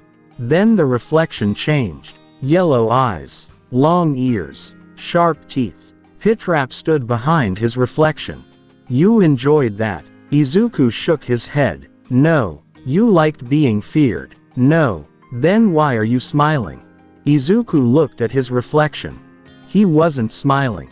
But the reflection was. The rabbit's grin widened. They're all afraid of you now. Izuku clenched his fists. I won't become you. The mirror cracked. Crack. Izuku stepped backward. The reflection returned to normal. Outside, the crowd roared again. Another match had begun. Izuku walked toward the exit. Behind him, a small plastic ball appeared on the floor. Then another. Then another. Pitrap whispered inside his mind. The festival is only beginning. The sports festival ended, but the strange incident involving Izuku had not been forgotten. A few students had noticed the fear on his opponent's face. Some believed Izuku had used a hidden quirk. Others thought his opponent had simply panicked. Aizawa wasn't convinced by either explanation. Izuku returned home that evening with one thought repeating in his mind. He needed to keep Pitrap under control. Inside his head, the rabbit remained quiet. Too quiet. Several days later, Izuku arrived in Hosu City for his hero internship. The city was busy. Heroes moved between buildings while police cars rushed through the streets. Izuku walked beside Ingenium's team, carefully observing the surrounding area. Then his head began to ache. Pitrap whispered, "He's here." Izuku stopped. Who? A killer. Izuku looked around. Stain. The rabbit laughed. Yes. Later that night, Izuku heard an explosion several blocks away. Boom. He immediately moved toward the sound. His black whip pulled him between buildings. When he arrived, he saw Ingenium lying injured on the ground. A masked man stood nearby. Stain. Blood covered his blades. Izuku landed on a rooftop. Get away from him. Stain looked up. His eyes narrowed. Another hero. Izuku jumped down. Stain raised his sword. You carry the smell of something unnatural. Izuku froze. Inside his mind, Pitrap whispered. He can see. Stain stared directly at Izuku. Your eyes betray you. Izuku clenched his fists. You don't know anything about me. Then prove me wrong. Stain charged. The blade came toward Izuku's face. He moved aside. The sword scraped against his costume. Izuku kicked Stain backward. Stain recovered immediately. Fast. Izuku didn't answer. Stain attacked again. Izuku blocked the strike with Black Whip. The two weapons collided. Crack. Stain pulled his sword away and slashed again. Izuku jumped over him. You're a hero student, Stain said. Yes. Then why does a monster follow you? Izuku's eyes widened. Pitrap laughed. I like him. Shut up. Stain heard Izuku's words. Who are you talking to? Izuku hesitated. That was enough. Stain threw a knife. Izuku dodged. Then Stain closed the distance. His blade cut Izuku's arm. Blood appeared. Stain immediately moved toward him. Izuku understood what he wanted. Blood. He stepped backward. Don't. Stain licked the blood from his blade. His quirk activated. Izuku's body froze. He fell to one knee. You're finished. Stain raised his sword. Then he stopped. A strange laugh echoed through the alley. What? Stain looked around. The lights flickered. A plastic ball rolled from beneath a parked car. Click. Another appeared. Click. Stain's expression changed. You. Pitrap emerged from the darkness. The yellow rabbit stood behind Izuku. Stain stared directly at it. Unlike ordinary people, he could see the monster. So you're real. Pitrap smiled. Finally. Izuku struggled to move. Don't hurt him. Why? Because I'm handling this. Stain slowly lowered his sword. You speak to that thing. Yes. Then you're no hero. Pitrap laughed. He never was. Izuku glared at the rabbit. Enough. Stain attacked Pitrap. His sword passed straight through its body. The rabbit didn't move. Stain's eyes widened. He struck again. Nothing. Pitrap leaned toward him. Your blades can't cut a nightmare. Stain stepped backward. What are you? Agony. The alley changed. The walls became darker. Stain found himself surrounded by images. Heroes posing for cameras. Heroes ignoring civilians. Heroes fighting for money. Heroes abandoning people who couldn't afford help. Stain's expression hardened. Illusions. Pitrap walked between the images. You hate fake heroes. Stain stared at him. Yes. So do I. Stain narrowed his eyes. Don't compare yourself to me. Pitrap's grin widened. Why not? Because you kill without purpose. The rabbit stopped. Purpose. Stain pointed his sword. You feed on suffering. Pitrap smiled. And you create it. Silence. Stain's expression changed. Izuku could feel the tension between them. Then Pitrap whispered. You and I aren't so different. We are completely different. Stain answered. I kill those who betray the title of hero. He looked toward Izuku. You devour anyone who suffers. Pitrap's smile faded. Interesting. Izuku slowly regained control of his body. He stood. Stain turned toward him. Midoriya. Izuku looked surprised. You know my name. I heard it during the festival. Stain raised his sword. You have something monstrous inside you. Izuku didn't deny it. But you still fight against it. Stain studied him. For now. Izuku nodded. That's enough. Stain suddenly attacked. Izuku blocked. Then used Black Whip to pull Stain's sword away. Stain kicked him. Izuku stumbled. Stain grabbed his knife. If you become that monster completely. He pointed the blade at Izuku. I will kill you. Izuku stared at him. Then I'll make sure you never have to. Stain remained silent. Sirens echoed in the distance. Stain looked toward the street. Heroes are coming. Izuku turned. Several pro-heroes were approaching. Stain stepped backward. Our conversation isn't finished. He disappeared into the darkness. Izuku remained in the alley. Pitrap stood beside him. You liked him. Izuku shook his head. No. He understands. He understands hate. Pitrap smiled. So do you. Izuku looked toward the bloodstained ground. That's exactly why I won't become you. Pitrap's eyes narrowed. For several seconds, it said nothing. Then a small plastic ball rolled between Izuku's feet. Click. Izuku looked down. When he looked back up, Pitrap was gone. Far away, sirens grew louder. And somewhere in the darkness of Hosu City, Stain continued hunting heroes. But now he had another name on his list. Izuku Midoriya. The incident in Hosu was over. Stain had been captured, several heroes were injured, and the students had returned to Ua. Izuku expected things to become quieter. They didn't. 3 days after the Hosu incident, strange reports began appearing around an abandoned shopping district. People were disappearing. Not dozens. Not hundreds. Just enough to attract attention. A delivery driver vanished while passing through the area. 2 teenagers entered an abandoned arcade and never came out. A police officer investigating the location returned nearly an hour later with no memory of what had happened. The strangest part was the fog. Every night at exactly midnight, a thick gray fog appeared around the old arcade. And inside that fog, people reported hearing children laughing. Izuku read the report on his phone. His expression became serious. Pitrap. The rabbit didn't answer. I know you're there. Nothing. Izuku scrolled through the photographs.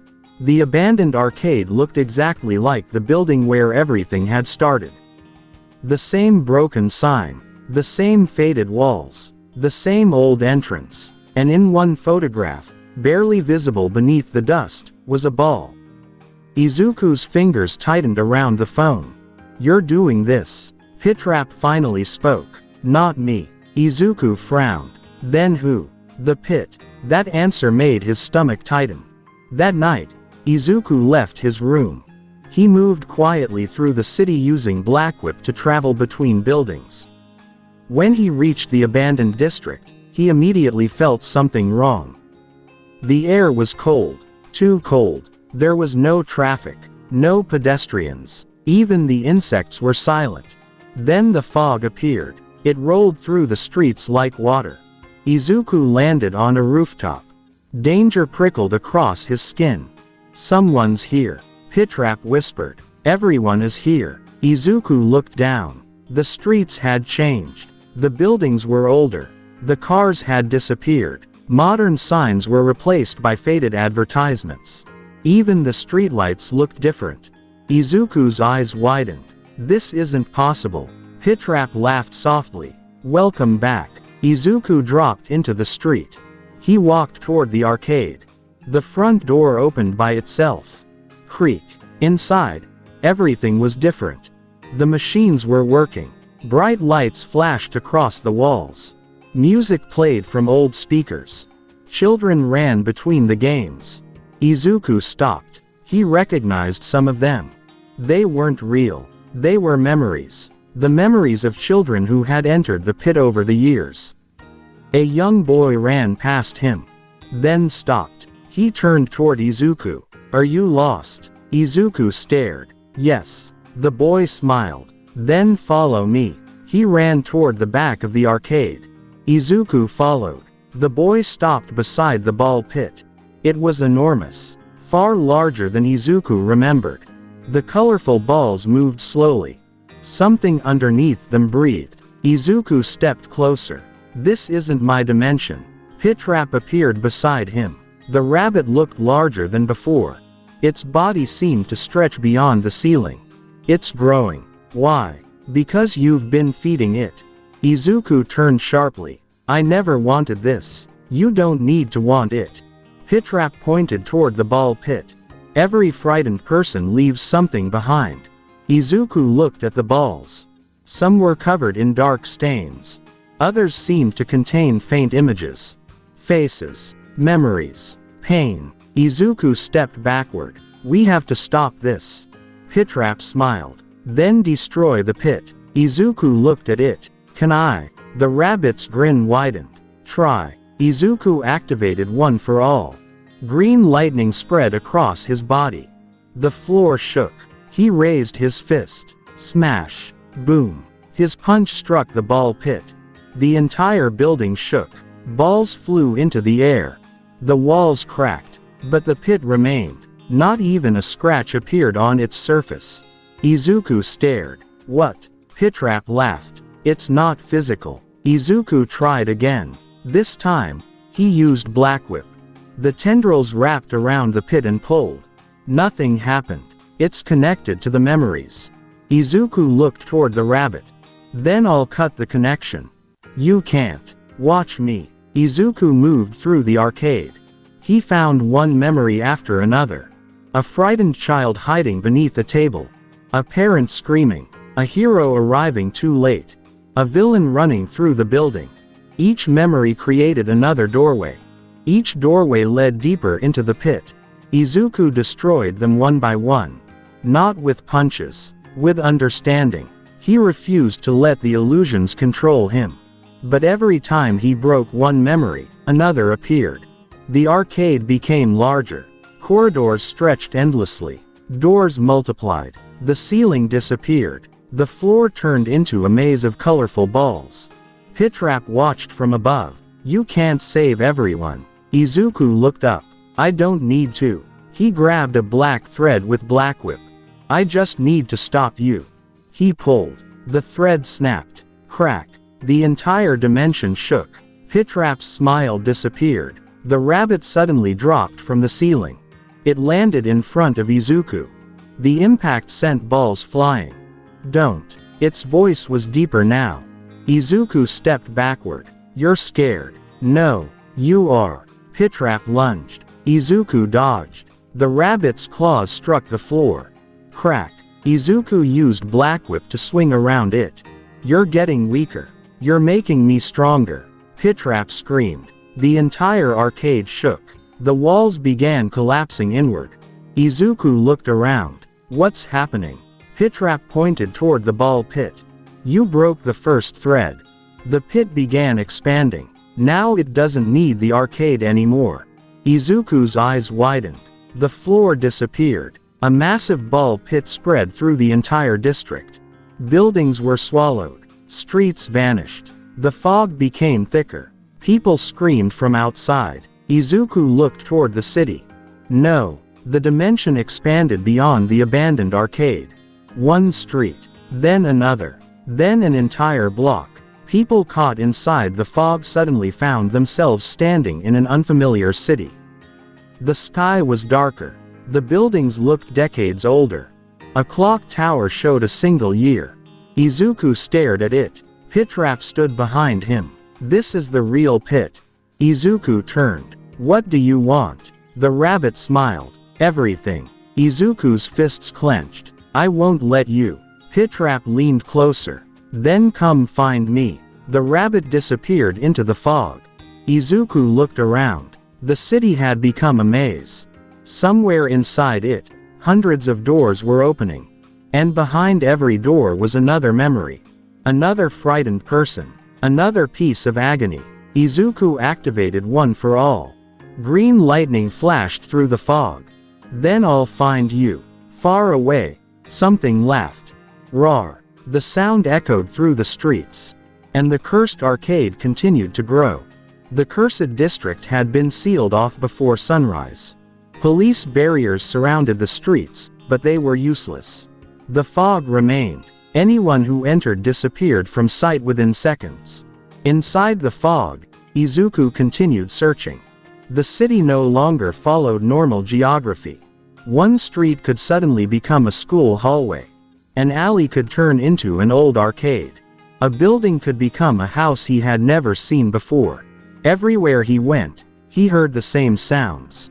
Children laughing, footsteps, plastic balls rolling across the floor. Click, click, click. Izuku stopped. Pit trap. No answer. He looked behind him. Nothing. Then a voice came from the darkness. Deku. Izuku turned. Bakugo stood several meters away. His hero costume was damaged and covered in dust. Izuku's eyes widened. Kachan. Bakugo stepped forward. Don't call me that. Izuku stared at him. What are you doing here? Looking for you. You shouldn't have come. Shut up. Bakugo grabbed Izuku by the collar. You disappeared into this place without telling anyone. Izuku pushed his hand away. It's dangerous. I noticed. Bakugo looked around. What the hell is this place? Izuku hesitated. The pit. Bakugo's expression hardened. The thing from the battle trial. Izuku nodded. It's gotten bigger. A loud crack echoed through the street. Both boys turned. A building suddenly split open. Behind it was a long hallway. Bakugo raised his palms. That's not normal.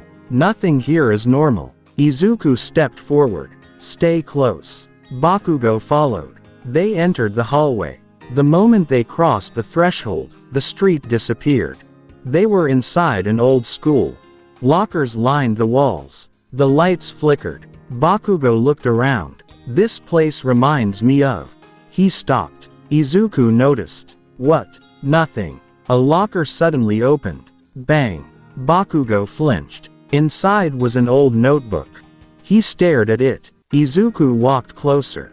Don't touch it. Bakugo ignored him. He opened the notebook. The pages showed drawings. A child with green hair. A group of children standing around him. Words were written beneath the drawings. Quirkless. Weak. Useless. Bakugo's expression changed. Where did this come from? Izuku didn't answer. Pitrap's voice echoed through the hallway. You remember. Bakugo's fists tightened. Show yourself. The lights went out. When they came back on, Bakugo was alone. Deku. No answer. He walked through the hallway. Deku. His voice echoed. Then he heard laughter. Children's laughter. Bakugo followed it. The hallway changed. He found himself standing in his old middle school classroom. Students sat at their desks. Everyone was watching him. At the front of the room stood a younger Izuku. Bakugo stared. No. The younger Izuku looked at him. Can I really become a hero? The younger Bakugo stood behind him. You. The class laughed. Bakugo's face tightened. Stop. The memory continued. If you want to jump off a roof and hope you get a quirk in your next life, go ahead. Bakugo looked away. I said stop. Pitrap appeared beside the younger Izuku. The yellow rabbit placed one hand on his shoulder. You created me. Bakugo turned. You're lying. Am I? The classroom disappeared. Bakugo found himself standing in the abandoned arcade. The ball pit was directly behind him. Pitrap stood in front of him. You were one of the first people to teach him what fear felt like.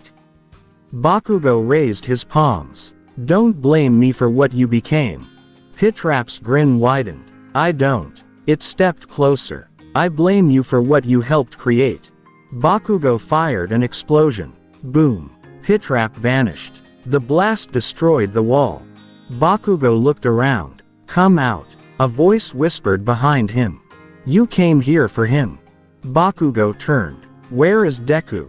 Deep. Take me there. Pitrap smiled. Why? Bakugo's eyes hardened.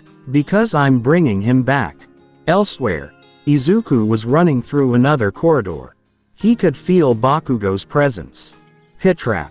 The rabbit's voice answered from everywhere. He followed you. Let him go. He came willingly. Izuku stopped. Where is he? You know where. The floor beneath Izuku turned into plastic balls. He dropped. Izuku landed in darkness. He looked around. The room was enormous. Thousands of plastic balls covered the floor. Black threads hung from the ceiling. Each thread connected to a different memory. Izuku saw his mother, All Might, Aizawa, Uraraka, Bakugo. Then he saw himself, a younger version of himself sitting alone. Pitrap stood behind him. Izuku walked closer. That's me. Yes. Why are you showing me this? Because this is where I live. Pitrap pointed toward the younger Izuku. Every insult, every rejection, every night you cried. The rabbit's claws moved along the black threads. All of it became me. Izuku clenched his fists. Then I'll destroy it. Pitrap laughed. You still don't understand. The floor shook. You can't destroy your own pain. Izuku looked up. Maybe not. Green lightning appeared around his body. But I can stop feeding you. A powerful explosion suddenly tore through the darkness. Boom. Izuku turned. Bakugo crashed through a wall and landed among the balls. Deku. Izuku stared. Kachan. Bakugo stood. Took you long enough. Izuku looked around. How did you get here? Followed the rabbit. Pitrap emerged behind him. You shouldn't have come. Bakugo raised his palms. I don't care. The rabbit's eyes glowed. You'll regret that. Black threads suddenly wrapped around Bakugo's arms. He blasted them apart. Boom. More threads appeared. Bakugo kept firing. I'm not leaving without him. Izuku stepped forward. Bakugo. Stop. No. Another thread wrapped around Bakugo's leg. Izuku used Black Whip and tore it away. We need to get out. Bakugo looked at him. Then move. The two ran together. Pitrap followed. The corridors shifted constantly. Doors opened and closed. Memories flashed around them. But Bakugo kept moving. Izuku noticed something. The more Bakugo resisted the memories, the weaker Pitrap became. It's feeding on fear. Bakugo looked at him. Then stopped being afraid. Izuku nodded. They reached the ball pit. The exit was directly ahead. Then Pitrap appeared between them and the opening. Its body had grown. Its arms stretched toward the ceiling. Its yellow eyes burned through the darkness. You can't take him. Bakugo stepped forward. Watch me. He raised both hands. Izuku grabbed his shoulder. Wait. Bakugo looked at him. Izuku stared at Pitrap. We don't have to fight it here. Pitrap tilted its head. Then where? Izuku looked toward the black threads. Where it began. The rabbit's smile disappeared. For the first time, Pitrap looked genuinely worried. Bakugo noticed. You found something. Izuku nodded. The original connection. He pointed toward a single black thread descending into the center of the ball pit. That's where I'm going. Pitrap suddenly lunged. Roar. Izuku and Bakugo jumped aside. The rabbit slammed into the floor. Boom. The entire dimension shook. The ball pit began collapsing around them. Bakugo grabbed Izuku's arm. Run. They jumped through the opening. Behind them, Pitrap screamed. The sound echoed through the entire dimension. Roar. The exit slammed shut. Izuku and Bakugo landed on the street outside. The fog had become thinner. For a moment, neither spoke. Bakugo looked at Izuku. You're going back in. Izuku nodded. Yes. Then I'm coming with you. Izuku shook his head. No. Bakugo frowned. Why? Because next time, it won't let us leave. Bakugo stared at him. Then we'll make sure it can't. Izuku looked toward the abandoned arcade. Deep inside the fog, two yellow eyes opened. Pitrap was watching them, and it had finally realized that Bakugo wasn't trying to destroy it. He was trying to save Izuku. The abandoned arcade stood silent beneath the night sky. Police barriers surrounded the entire district, but none of them could explain what was happening inside. The fog had returned, thicker than before. Izuku stood at the edge of the street with Bakugo beside him. Neither spoke for several seconds. Then Bakugo broke the silence. We're going back in. Izuku nodded. Yes. And this time, we're finding the source. Izuku looked toward the arcade. The original ball pit. Bakugo cracked his knuckles. Then let's destroy it. Izuku shook his head. We don't know if destroying it will save everyone. Then what? I don't know. Bakugo stared at him. Great plan. Izuku sighed. I'm still working on it. They entered the fog. The moment they crossed the barrier, the city disappeared. The arcade appeared ahead of them. But it wasn't the same building anymore. The walls were covered with black veins. The windows were gone. The entrance stood open. Inside, dozens of plastic balls covered the floor. Izuku's danger sense immediately activated. His head throbbed. It's close. Bakugo raised his hands. Good. They entered. The doors slammed shut behind them. Bang. Darkness swallowed the entrance. Izuku activated One for All. Green lightning illuminated the hallway.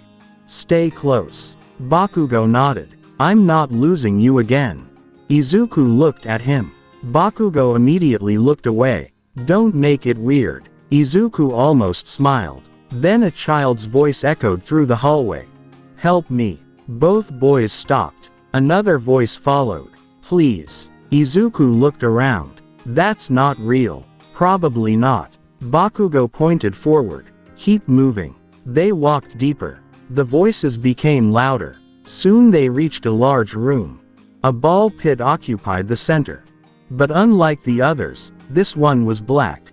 No colorful balls. No lights. Just darkness. Izuku stared at it. This is it. Bakugo stepped forward. Then let's finish this. The pit moved. Something underneath breathed. Izuku's danger sense screamed. Wait. Too late. Black tendrils shot from the pit. Bakugo blasted them apart. Boom. More appeared. Izuku used Black Whip. The two quirks tore through the tendrils. Crack. Crack. The pit began overflowing. Black liquid spilled across the floor. Then a hand emerged, followed by another. The yellow rabbit slowly climbed out. Pitrap. But it was different now. Its body was much larger. The old costume had torn in several places. Black threads covered its arms and torso. Its yellow eyes burned brightly. Bakugo stared. That's the thing. Izuku nodded. Yes. Pitrap smiled. Welcome home. The room disappeared. Izuku found himself standing in darkness. Bakugo was gone. Where is he? Pitrap's voice echoed. He isn't here. Izuku turned. Bring him back. Why? Because he's with me. The rabbit appeared behind him. That's the problem. Izuku turned around. Pitrap was standing only a few steps away. You keep trying to leave. Izuku clenched his fists. Because I don't belong here. Pitrap's smile faded. You created this place. I didn't create you. You created the pain. Izuku looked around. Memories appeared everywhere. His childhood. The doctor telling his mother he was quirkless. Children laughing. Bakugo pushing him away. All Might telling him that being a hero without a quirk was impossible. Izuku closed his eyes. I remember. Then stay. No. Pitrap stepped closer. This is where you belong. Izuku opened his eyes. No. Bakugo suddenly appeared inside the room. He landed on the ground. Deku. Izuku turned. Kachan. Bakugo stood up. That thing is trying to trap you. Pitrap appeared behind Izuku. He already belongs to me. Bakugo's eyes narrowed. Shut up. He fired an explosion. Boom. Pitrap disappeared. Bakugo grabbed Izuku. Move. They ran. But the room stretched endlessly. Every exit led back to the ball pit. Izuku stopped. We're going in circles. Bakugo looked around. Then make a new path. Izuku activated Black Whip. He grabbed the ceiling. Hold on. Bakugo grabbed his arm. Izuku pulled them upward. They broke through the ceiling. Crack. Above them was another room. Then another. And another. Each one contained a different memory. Izuku stared. It's building itself around us. Bakugo looked at him. Then we break it faster. They reached the deepest chamber. There was no arcade here. No walls. No floor. Only a massive black pit. At its center stood a small figure. Izuku stopped. It was himself. A younger Izuku. Sitting alone. His knees were pulled against his chest. Bakugo stared. That's me. Izuku slowly approached. The younger Izuku looked up. Am I going to become a hero? Izuku's throat tightened. He knelt. Yes. The child smiled. Then Pitrap appeared behind him. Black threads were wrapped around the child's body. Izuku's expression changed. Let him go. Pitrap stepped forward. This is what remains of you. Izuku looked at the child. The threads tightened. Every time you were hurt, I grew. Izuku clenched his fists. Then you're not him. Pitrap smiled. I am him. No. Izuku stood. You're what happened to him. The rabbit's eyes widened. Bakugo looked at Izuku. Deku. Izuku stepped forward. You aren't my identity. Green lightning surrounded his body. You're my pain. Pitrap screamed. The chamber shook. Roar. The black threads began snapping. Crack. Crack. Crack. The younger Izuku fell forward. Bakugo caught him. Got him. Izuku turned toward Pitrap. The rabbit's body began twisting. Its costume tore open. Beneath it wasn't flesh. There was only darkness. Endless black agony. Pitrap stared at Izuku. If you remove me, its voice became distorted. You'll feel everything again. Izuku looked at it. Then I'll feel it. He raised his fist. But I won't let you control me. Pitrap charged. Izuku charged too. Boom. The impact shook the entire dimension. When the smoke cleared, Izuku was still standing. Pitrap had disappeared. Only a black thread remained on the ground. Bakugo looked toward it. Did we win? Izuku shook his head. No. The thread moved. It wrapped around the younger Izuku. Bakugo immediately grabbed him. The thread tightened. Izuku reached for it. Let go. The thread pulled harder. Bakugo activated both hands. Not happening. Boom. The thread snapped. The younger Izuku fell unconscious. The entire chamber began collapsing. Izuku looked around. We have to leave. Bakugo nodded. Carry him. Izuku picked up his younger self. They ran. Behind them, the ball pit collapsed into darkness. But just before the exit closed, Izuku heard Pitrap whisper one final time. You can remove the mask. A pause. But you can't remove what made it. The exit disappeared. Izuku and Bakugo stood outside the arcade. The fog began to fade. Bakugo looked at the unconscious child in Izuku's arms. Who is that? Izuku stared at his younger self. Me. Bakugo's eyes widened. Behind them, the abandoned arcade finally became silent. But somewhere beneath the ruins, a single yellow eye opened. And Pitrap was still alive. The abandoned arcade had disappeared beneath the fog. Police had evacuated the surrounding streets, but nobody could explain what was happening inside the sealed district. Izuku sat inside a temporary UA medical room, staring at the unconscious younger version of himself. Bakugo stood nearby with his arms crossed. Neither of them had said much since escaping the pit. Then the boy on the bed suddenly opened his eyes. Izuku froze. The child looked around. Where am I? Izuku stepped closer. You're safe. The boy stared at him. Who are you? Izuku hesitated. Izuku. The child blinked. That's my name.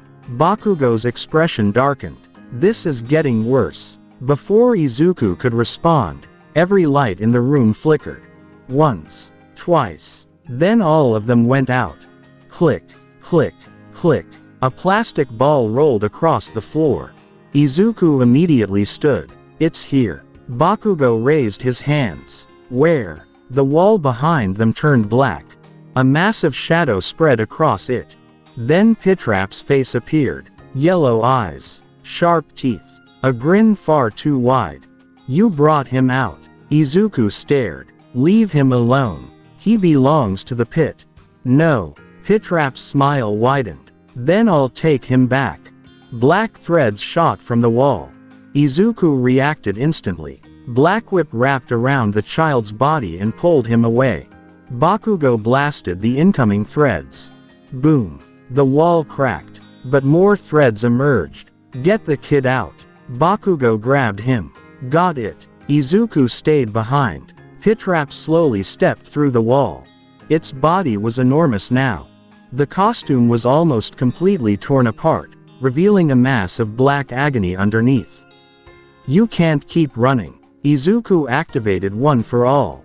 Green lightning spread across his body. Then I'll fight. Pitrap laughed. You already know what happens when you fight me. A massive impact shook the building. Boom. The ceiling cracked. Someone landed outside. Izuku looked toward the window. A familiar silhouette stood in the fog.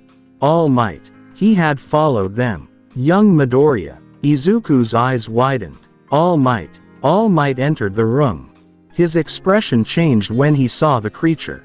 For a moment, even he remained silent.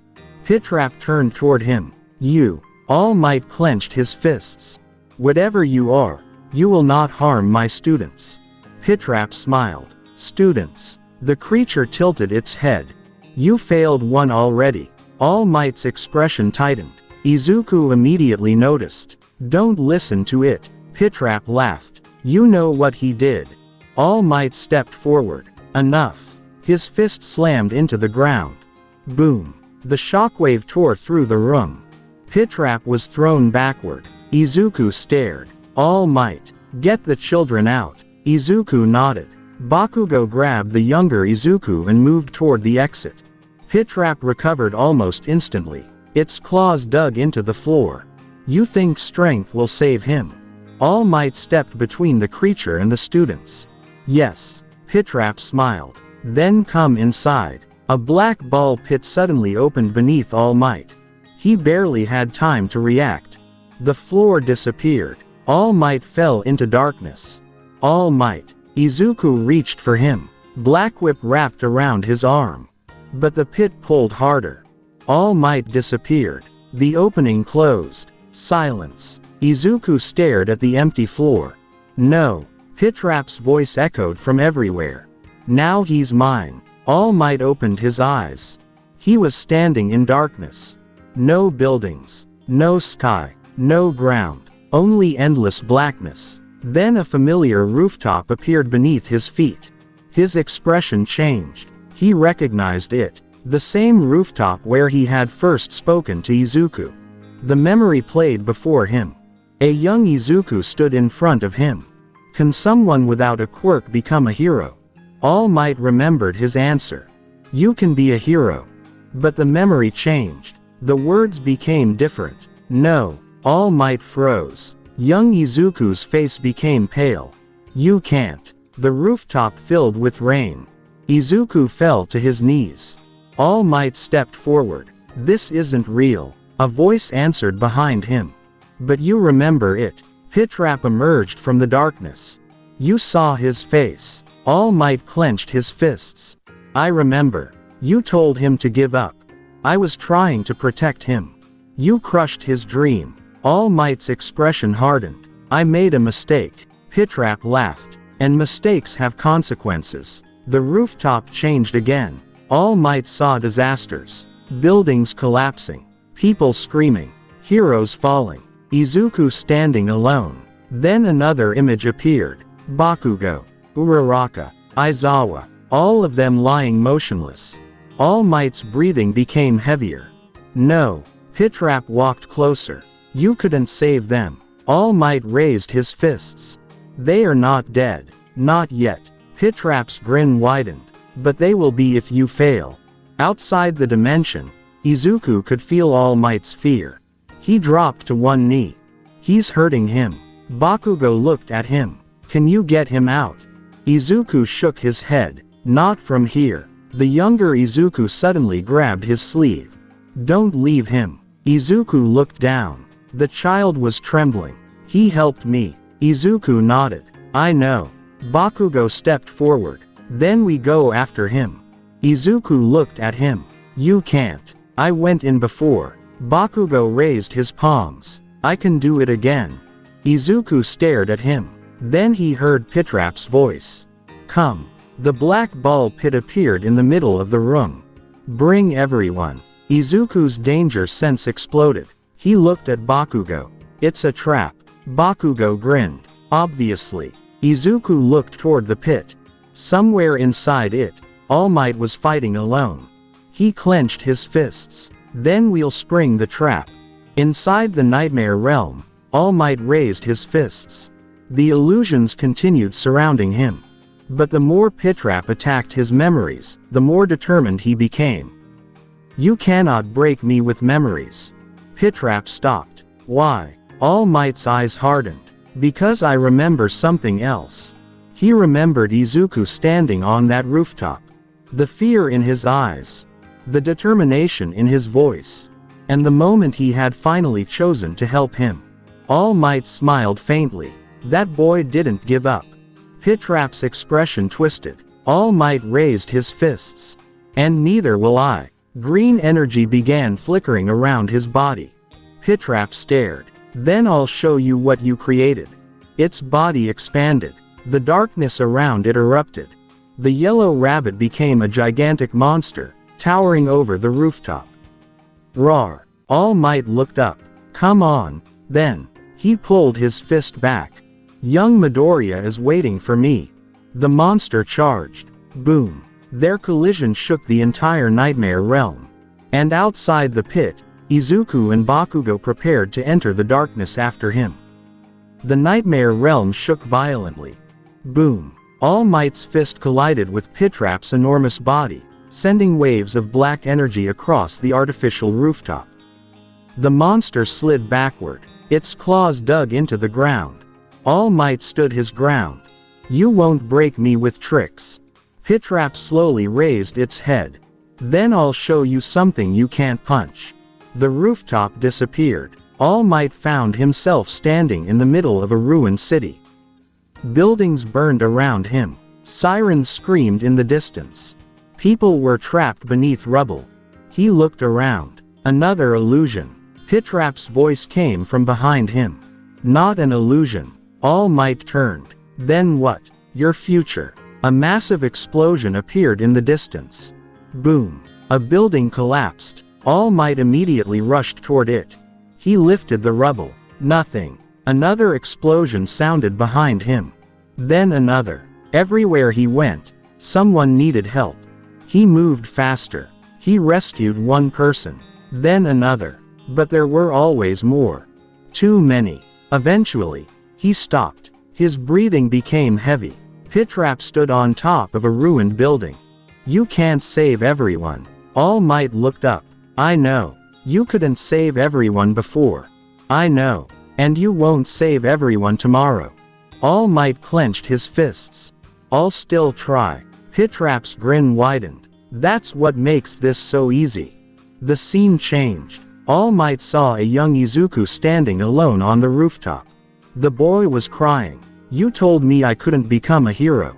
All Might froze. I was wrong. You were. The boy looked up. And because of that, I became something else. Black threads appeared around him. They wrapped around his arms. His face slowly changed. The young Izuku became Pitrap. All Might stared at the monster. You are not Izuku. No. Pitrap stepped forward. But I came from him. Outside the nightmare realm, Izuku and Bakugo stood before the black ball pit. The younger Izuku was being protected by several teachers. Aizawa stood nearby. Are you sure about this? Izuku nodded. All Might is trapped inside. Bakugo stepped forward. Then we're going. Aizawa grabbed his arm. You two are students. Bakugo pulled away. And he's our teacher. Izuku looked at the pit. We have to bring him back. Aizawa stared at both of them. Then sighed. Fine. Izuku looked surprised. Really? I'm coming too. Bakugo grinned. Good. Aizawa looked toward the pit. But if anything goes wrong, we leave immediately. Izuku nodded. The three stepped into the darkness. They landed on the nightmare rooftop. All Might was nowhere to be seen. Izuku immediately activated danger sense. Pain shot through his head.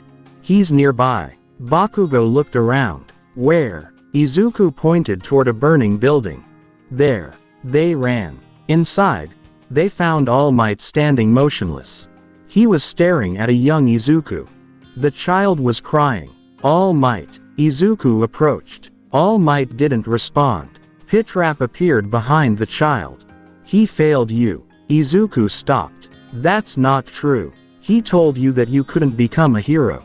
He changed his mind. Too late. Izuku looked at All Might. The hero's expression was full of guilt.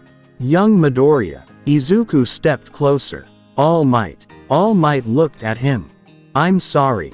Izuku shook his head. You already apologized. But I should have. All Might. Izuku interrupted him. Look at me. All Might did. I'm here. Izuku pointed toward Bakugo and Aizawa. They're here too. Bakugo crossed his arms. Obviously. Aizawa looked at All Might. We came to get you. All Might's expression changed. Pitrap watched silently. Izuku continued. You made a mistake. He took another step. But you didn't create me. Pitrap's eyes widened. Izuku. You don't get to decide that. Izuku turned toward the rabbit. My pain is mine. The nightmare realm trembled. Black threads began snapping from the walls. Crack. Crack. Pitrap screamed. Roar. You belong to me. Izuku raised his fist. No. Green energy surrounded his body. I belong to myself. Pitrap lunged. Aizawa activated his capture weapon. The cloth wrapped around one of the monster's arms. Bakugo blasted the other. Boom. All Might moved forward. Young Midoriya. Izuku nodded. Together. All Might punched. Bakugo blasted. Aizawa pulled. Izuku struck the ground with one for all. Boom. The combined attack sent Pitrap crashing through the Nightmare City. But it didn't disappear. Instead, the monster grew larger.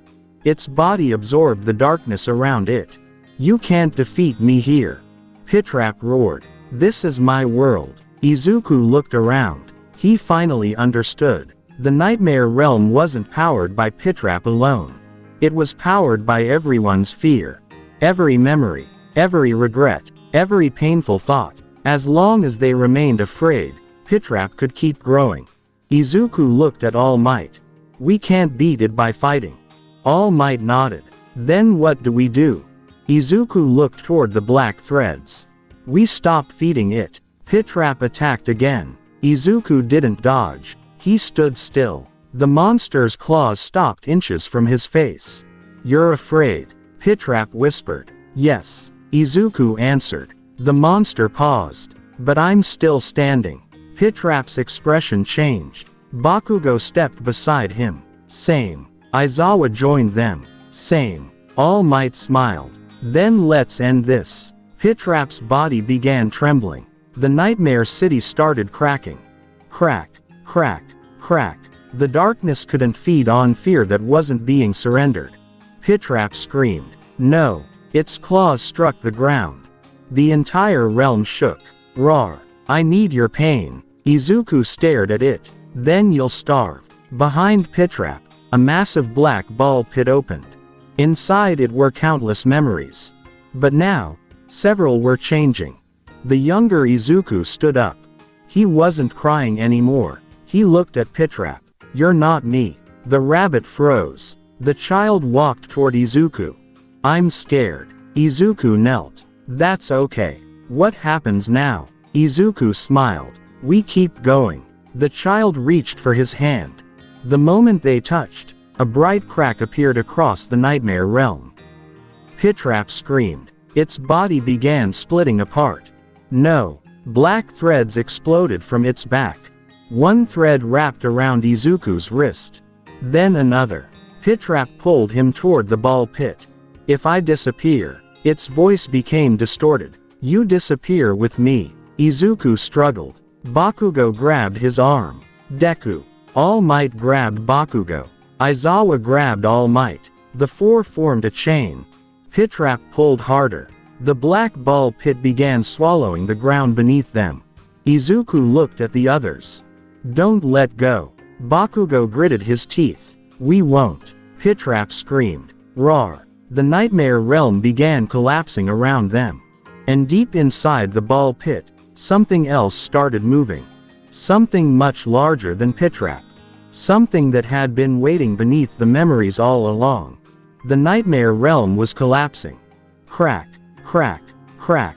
Buildings twisted into darkness while the ground beneath Izuku and the others broke apart. Black threads stretched in every direction. Pitrap was still pulling Izuku toward the massive ball pit. Let go. The creature screamed. Izuku gritted his teeth. No. Bakugo held onto his arm. Aizawa held onto Bakugo. All Might held onto Aizawa. The four were barely keeping their balance. Then a voice echoed through the darkness.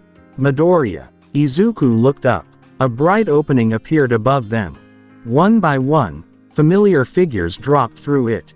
Uraraka, Todoroki, Ida, Tsuyu, Hiroshima, Momo, and the rest of Class 1A. Izuku's eyes widened. What are you doing here? Ida landed hard on the ground. We came to retrieve you.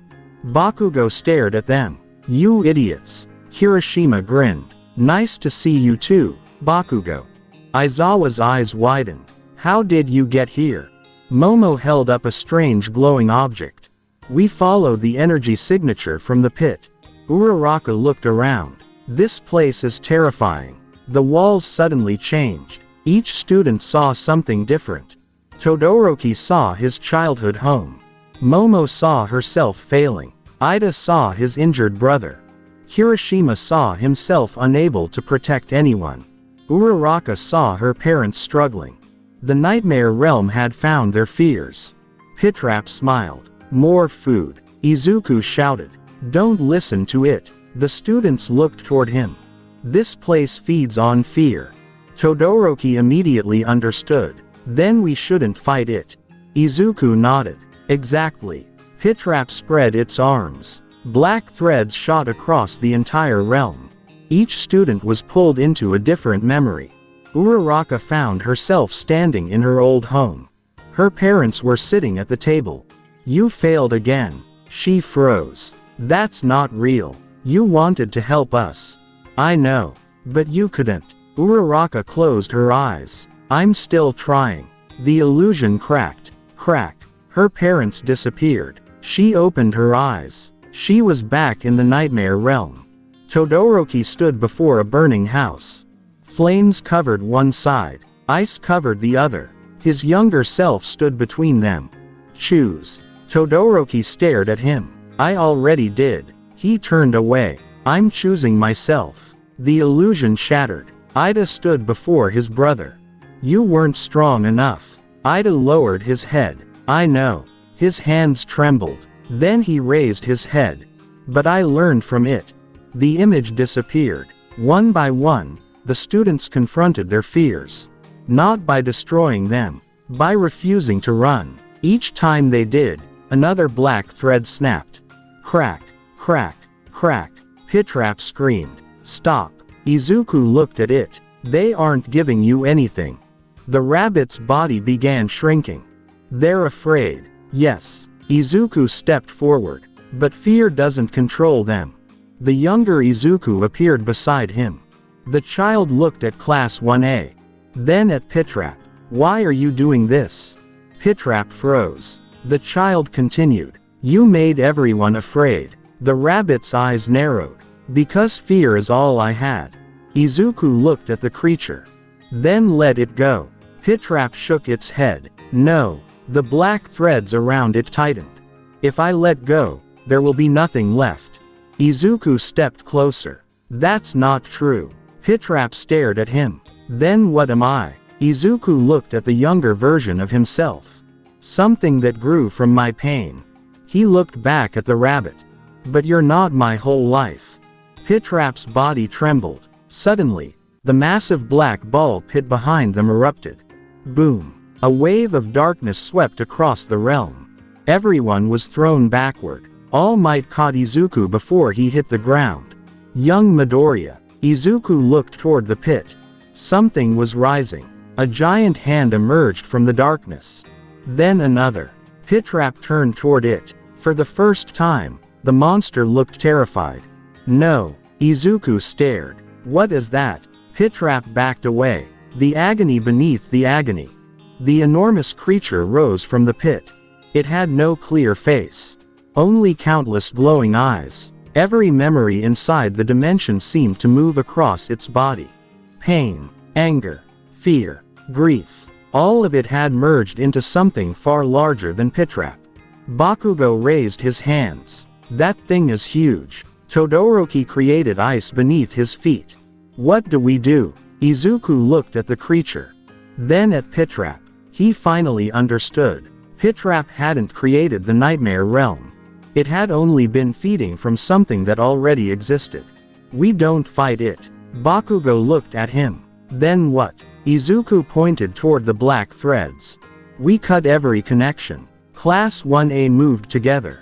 Momo created cutting tools. Todoroki froze the surrounding threads. Hiroshima protected the others. Ida moved between groups. Uraraka made the heavier objects weightless. Tsuyu pulled trapped students away. Bakugo blasted through the thickest connections. Boom. Izuku used Black Whip to grab several threads at once. Now, everyone pulled. Crack. Hundreds of threads snapped simultaneously. The giant creature screamed. Roar. The entire nightmare realm shook. Pitrap staggered. Its body began losing shape. Izuku reached toward it. Come with us. The rabbit stared at him. Why? Because you're still connected to me. Pitrap looked toward the collapsing darkness. If I leave, Izuku nodded. We'll deal with what comes next. The rabbit hesitated, then slowly reached toward him. Their hands touched. The black threads around Pitrap's body immediately began dissolving. The monster screamed, not in anger, in pain. Izuku. Izuku held on. I've got you. The yellow rabbit's body cracked. Crack. Pieces of its costume fell away. Beneath it was a smaller figure. A frightened version of Izuku. Pitrap's monstrous form was disappearing. But the giant creature behind them continued advancing. All Might stepped forward. Everyone, move. The students regrouped. Izuku looked at the remaining black pit. We're not done. Bakugo stood beside him. Then let's finish it. The giant creature raised one enormous arm. Boom. The nightmare realm began collapsing completely. Izuku grabbed the younger version of himself. Class 1A gathered around him. And for the first time, Pitrap stood beside them instead of against them. Its yellow eyes looked toward the approaching darkness. I know where it will strike. Izuku looked at it. Where? Pitrap pointed toward the center of the ball pit. There. The final connection was still intact. One single black thread, and it led directly into the heart of the nightmare realm. The nightmare realm was coming apart. Entire sections of the false city collapsed into the black pit below. Walls vanished, streets folded over themselves, and thousands of plastic balls poured from broken corridors into the darkness. At the center of everything remained one black thread. It was thicker than all the others. It descended directly into the heart of the pit. Izuku stared at it. That's the connection. Pitrap stood beside him. Its monstrous body had become unstable. Pieces of the yellow-green rabbit costume repeatedly dissolved into black mist before rebuilding themselves. Not just a connection. Its voice was quieter now. The first one. Bakugo stepped closer. Meaning. Pitrap pointed toward Izuku. Him. Everyone looked at Izuku. Uraraka frowned. Midoriya. Izuku already understood. The original Agony hadn't attached itself to the arcade. It had attached itself to him. Everything else had grown from there. The nightmares. The dimensional distortions. Pitrap. All of it. Aizawa looked toward the collapsing landscape. Then we remove the connection. Pitrap shook its head. It won't allow that. Something moved inside the darkness. Roar. The enormous creature from beneath the pit raised its head. Countless glowing eyes opened across its body. Bakugo raised his hands. Then we'll keep it busy. Izuku looked at him. Kachan. Don't start. Bakugo stepped forward. You deal with the thread. Todoroki joined him. We'll handle the rest. Kirishima hardened his body. You heard him. Ida adjusted his stance. Everyone, protect Midoriya. Class 1A spread out. The creature attacked. Its enormous arm crashed down. Boom. Todoroki immediately created a massive ice wall. The impact shattered it. Crack. Kirishima grabbed Momo and pulled her away from the falling debris. Bakugo launched himself upward. Over here. Explosions struck the creature's face. Boom. Several glowing eyes disappeared. More opened immediately. That's disgusting. Bakugo flew away as another hand swept toward him. Ida accelerated across the broken ground. Uraraka. Ready. Uraraka touched a huge section of rubble. Its weight disappeared. Ida kicked it toward the creature. Uraraka released her quirk. The debris crashed down. Boom. The monster staggered. Keep moving. Aizawa shouted. The students continued attacking. Not to defeat it, only to buy time. Izuku ran toward the central thread. Pitrap followed. The closer they came, the stronger the pressure became. Izuku suddenly stopped. Something was wrong. He looked down. Black threads were crawling over his legs. Izuku. Pitrap turned. More threads emerged from the ground. They wrapped around his arms, his chest, his neck. Izuku struggled. Get them off. Pitrap grabbed the threads. They passed through its claws. I can't. Why? Pitrap stared at him. Because they're inside you. Izuku froze. The world changed. He was back inside the abandoned arcade. Alone. No Class 1A. No All Might. No Bakugo. Only the ball pit. Izuku looked down. He was wearing his middle school uniform. Not again. Someone stood behind him. His younger self. The child stared at the ball pit. It started here. Izuku approached him. Yes. Because of me. No. The child looked at him.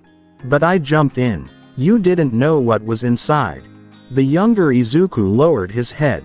I was angry. Izuku knelt beside him. You were hurt. I hated being weak. I know. I hated everyone laughing. I know. The child looked at him. And part of me wanted them to be afraid too. Izuku remained silent. The ball pit moved. Pitrap slowly emerged. But it didn't attack. The rabbit stood motionless. The younger Izuku looked toward it. That's why it looks like me. Izuku nodded. Partly. Pitrap stepped closer. I gave you what you wanted. Izuku looked at it. Fear. Power. Pitrap's eyes glowed. Nobody laughed when they saw me. Izuku stood. Because they were terrified. Exactly. That's not what I wanted. Pitrap tilted its head. It was once. Izuku couldn't deny it. For a short time, buried beneath years of humiliation, he had wanted others to understand what fear felt like. The agony had taken that feeling and turned it into something monstrous. Izuku stepped toward Pitrap. Maybe. Pitrap watched him. But I don't want it anymore. The arcade shook. The illusion cracked. Crack. Izuku opened his eyes. He was back in the nightmare realm. The threads were still wrapped around him. But now he could move. He grabbed them. Bakugo. Bakugo heard him from across the battlefield. He looked toward Izuku. What? The thread isn't just in the pit. Izuku pulled at the black cords around his chest. It's connected to me. Bakugo's expression changed. Pitrap stared at Izuku. Then the rabbit suddenly grabbed its own chest. Its claws sank into the decaying costume. And me. Izuku looked at it. Pitrap pulled. Black material tore open. Crack. Beneath the costume was darkness. And inside that darkness was something else. A human body. Izuku froze. Green hair. Freckles. Closed eyes. His own physical body was suspended inside Pitrap's chest. Black threads covered it from head to toe. Bakugo landed nearby. He saw the body. His face went pale. Deku. Izuku stared at himself. That's. Pitrap looked down. The body that entered the pit. Izuku touched his own chest. Then what am I? The part that learned to walk outside. Bakugo stared between them. You're saying this whole time. His body never truly left. Pitrap's voice distorted. I carried it. The giant creature screamed behind them. Roar. The remaining thread tightened. Pitrap suddenly bent forward. The body inside its chest sank deeper. Izuku reacted. No. He grabbed the black threads. Bakugo immediately understood. We pull him out. Pitrap looked at him. If you do. Its yellow eyes flickered. I die. Bakugo didn't answer. Izuku did. Then come with me. Pitrap stared at him. I can't. You don't know that. I am the pit. Izuku shook his head. Not anymore. The giant agony creature broke through Class 1A's defense. Boom. Students were thrown across the ground. All Might stepped forward. His muscles expanded. I'll hold it. He punched the creature's arm aside. Boom. Young Bakugo. Bakugo turned. Do it now. Bakugo grabbed the physical Izuku's arm. The body didn't move. It's stuck. Izuku grabbed the other arm. Black Whip emerged around him. The tendrils wrapped around his physical body. Together. Bakugo planted his feet. Pull. They pulled. The threads tightened. Pitrap screamed. Roar. Its chest tore wider. Black liquid spilled onto the ground. The physical Izuku moved several inches. Again. Bakugo shouted. They pulled harder. Crack. One thread snapped. Then another. Crack. Crack. The physical body began sliding free. Pitrap fell to its knees. Its claws dug into the ground. Izuku looked at it. Hold on. The rabbit laughed weakly. You still try to save everything. Shut up and help. Pitrap looked toward him. For a moment, the yellow eyes softened. Then it grabbed the threads inside its own chest. And pulled. Roar. Hundreds of black cords tore simultaneously. The nightmare realm shook violently. The giant creature screamed. The physical Izuku fell forward. Bakugo caught him. Got you. The moment the body left Pitrap, everything stopped. Silence. Izuku looked at the rabbit. Pitrap remained kneeling. Then its left arm melted. Black liquid hit the ground. Its ears collapsed. Pieces of its face fell away. Izuku rushed toward it. Pitrap. The creature looked at him. There. It pointed toward the final thread. The cord was now exposed. It connected the physical Izuku directly to the heart of the pit. Bakugo placed the unconscious body down. How do we cut it? Pitrap looked toward him. You already know. Bakugo stared at the thread. He raised one hand. Izuku grabbed his wrist. Wait. Bakugo looked at him. What? Izuku stared at the thread. Then at his physical body. If that thing is connected to me, destroying it might hurt him. Pitrap's remaining eye flickered. It will. Bakugo lowered his hand. Then what do we do? Pitrap slowly stood. Most of its body was already gone. I sever it. Izuku's eyes widened. You said you're dying. Yes. Then don't. Pitrap looked at him. Izuku. It was the first time the creature had spoken his name without mockery. I was made to hold this. Its claws wrapped around the final thread. Let me finish. Izuku stepped forward. There has to be another way. Pitrap smiled. Its sharp teeth were disappearing along with the rest of its face. Always trying to save the monster. Bakugo looked away. Pitrap pulled the thread tight. The giant agony creature charged toward them. All Might shouted. Now. Pitrap looked at Izuku one final time. Then its claws closed. Crack. The thread snapped. The nightmare realm exploded into white light. Pitrap's body collapsed. Black liquid spread across the ground. Izuku reached for it. No. The rabbit's remaining hand dissolved before he could grab it. The yellow eyes disappeared. The giant creature behind them broke apart. The ball pit collapsed inward. Every remaining black thread vanished. And the unconscious physical body of Izuku Midoriya suddenly opened its eyes. Bakugo froze. Deku, the other Izuku standing beside him, began becoming transparent. He looked down at his hands. So that's what happens. Bakugo grabbed him. What are you doing? Izuku smiled faintly. Going back where I belong. His body turned into green light. The light entered the physical Izuku lying on the ground. His eyes closed again. Bakugo immediately caught him. Deku. The entire dimension began collapsing. All Might ran toward them. Class 1A. Retreat. A bright opening appeared above the group. Everyone moved toward it. Bakugo lifted Izuku onto his back. Before leaving, he looked toward the empty place where Pitrap had disappeared. Nothing remained. Only one faded yellow plastic ball. Bakugo picked it up. Then he jumped through the exit. Behind them, the nightmare realm finally began to die. The white light swallowed everything. For several seconds, there was no sound. No screams. No explosions. No footsteps. Then, crack. The surface of the nightmare realm shattered. One final piece of the dimension broke apart and disappeared into darkness. The ball pit collapsed with it. Bakugo landed hard on the floor of the abandoned arcade. Boom. He immediately rolled onto his side. Deku. Izuku was lying several meters away. His body was completely still.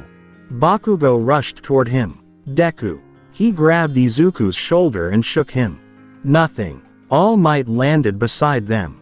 Young Midoriya. He knelt down and checked Izuku's breathing. A few seconds passed. Then Izuku inhaled. Gasped. Bakugo froze. Izuku coughed and opened his eyes. Where? He looked around. The arcade was almost completely destroyed. The fog was gone. The walls were normal again. There was no black liquid. No impossible corridors. No glowing eyes. No Pitrap. Izuku slowly sat up. Did we? All Might smiled. You are back. Izuku looked at his hands. They were normal. No black threads. No strange shadows. Nothing. Then he noticed Bakugo holding something. A small yellow plastic ball. Izuku stared at it. Where did you get that? Bakugo looked down. It was inside. Izuku reached for it. The moment his fingers touched the ball, he heard a faint voice. Izuku. He froze. The voice disappeared. Bakugo noticed his expression. What? Izuku shook his head. Nothing. He closed his hand around the ball. Outside, emergency vehicles filled the street. Students were being checked by medical staff. Aizawa stood nearby, watching the ruined arcade. It's gone. All Might looked at the building. Completely. Aizawa nodded. No dimensional distortion. No strange energy. Nothing. Momo looked toward Izuku. Then the pit is really gone. Todoroki nodded. The fog disappeared too. Uraraka approached Izuku. Midoriya. Izuku looked up. Are you okay? He hesitated. Then nodded. I think so. Uraraka smiled. Good. Kirishima approached next. That was insane. Ida immediately pushed his glasses upward. We should never enter an unexplained supernatural dimension without proper preparation again. Bakugo glanced at him. You think? Ida nodded seriously. Yes. Bakugo sighed. Izuku almost laughed. The younger version of Izuku was gone. There was no trace of him. The moment the physical Izuku had awakened, the duplicate had disappeared. Izuku understood what had happened. The child had never been another person. He had been a piece of himself that the pit had separated and trapped. Now he was whole again. But the memories remained. Every insult, every painful moment, every night spent wondering why he had been born quirkless. He remembered all of it. And this time, none of those memories were screaming at him. They were simply memories. Several days passed. Ua remained closed temporarily while the teachers investigated the incident. Izuku stayed in the medical wing. Recovery girl examined him repeatedly. Physically, you're fine. Izuku blinked. Really? Not a scratch. She looked at the scan. Whatever happened inside that place didn't damage your body. Aizawa stood near the door. But, recovery girl looked at Izuku. He'll need time. Izuku nodded. I understand. Aizawa crossed his arms. You're not returning to classes until you're ready. Izuku looked surprised. But, no arguments. Aizawa walked away. And that's an order. Izuku smiled faintly. That night, Izuku sat beside the window. The city was quiet. Bakugo entered without knocking. Izuku looked over. Kachan. Bakugo tossed something toward him. Izuku caught it. The yellow plastic ball. You kept it. Bakugo shrugged. Didn't want it sitting around. Izuku examined it. Nothing happened. No voice. No movement. Just a cheap plastic ball. Thanks. Bakugo leaned against the wall. Don't thank me. Silence. Then Bakugo spoke again. That thing. Izuku looked at him. Pit trap. Yeah. Bakugo stared out the window. Was it really you? Izuku thought for a moment. Part of me. Bakugo nodded slowly. I figured. Another silence. Are you angry? Izuku looked down at the ball. At you. Bakugo frowned. At me. Izuku remembered the classroom. The laughter. The words. The years afterward. He could have lied. Instead, he answered honestly. I was. Bakugo looked at him. And now? Izuku smiled slightly. I don't know yet. Bakugo accepted the answer. Fair. He turned toward the door. Before leaving, he stopped. Deku. Izuku looked up. What? If that thing comes back? Bakugo clenched his fist. Call me. Izuku smiled. I will. Bakugo left. Weeks later, UA reopened. Izuku walked through the entrance with the rest of Class 1A. The school looked almost exactly the same. Students talked. Teachers shouted. Ida complained about everyone being late. Hiroshima laughed. Uraraka waved. Nothing seemed different. But Izuku was. He no longer looked over his shoulder every few seconds. He no longer heard whispers from empty rooms. And when he passed a ball pit in a children's recreation area during a school event, his danger sense remained completely silent. He stopped anyway. He stared at the colorful plastic balls. For a moment, he remembered yellow eyes. A broken rabbit. A hand reaching toward him. Then the memory faded. Izuku continued walking. Far away from UA, workers demolished the abandoned arcade. The old building collapsed. Boom. The ball pit was removed. The walls were destroyed. Everything connected to the nightmare realm was gone. Or so everyone believed. Underneath the rubble, one tiny yellow plastic ball remained. A worker picked it up. He turned it over. Nothing happened. He tossed it into a truck. The truck drove away. The ball rolled beneath several boxes. Silence. Then, click. One tiny movement. A faint green reflection appeared across its surface. And somewhere far beyond the normal world, a familiar voice whispered. Sleep well, Izuku. Then the reflection vanished. The ball became completely still. For now, Izuku stood on the UA rooftop that evening. The wind moved through his green hair. He looked toward the city. He was still quirkless. Still a student. Still learning how to become a hero. But now he knew exactly what the pit had been trying to turn him into. And he knew something else. He didn't have to become it. Izuku turned away from the railing. Then walked back toward the school. The door closed behind him. And for the first time since entering the ball pit, Izuku Midoriya felt like himself again.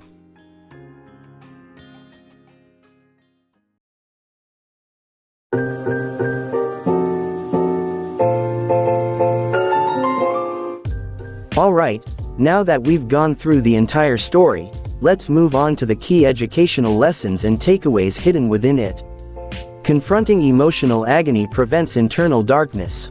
Deku's terrifying transformation into Pitrap serves as a powerful reminder of what happens when deep trauma, bullying, and despair are left unaddressed. True healing doesn't come from letting pain consume us or feeding into negative emotions, but from seeking support, practicing empathy, and breaking the cycle of bitterness through genuine connection and understanding. Maybe that's all for today's video. Like if you enjoyed it, and leave a comment if you have any title suggestions for the next video. Alright, that's it, and see you in the next video.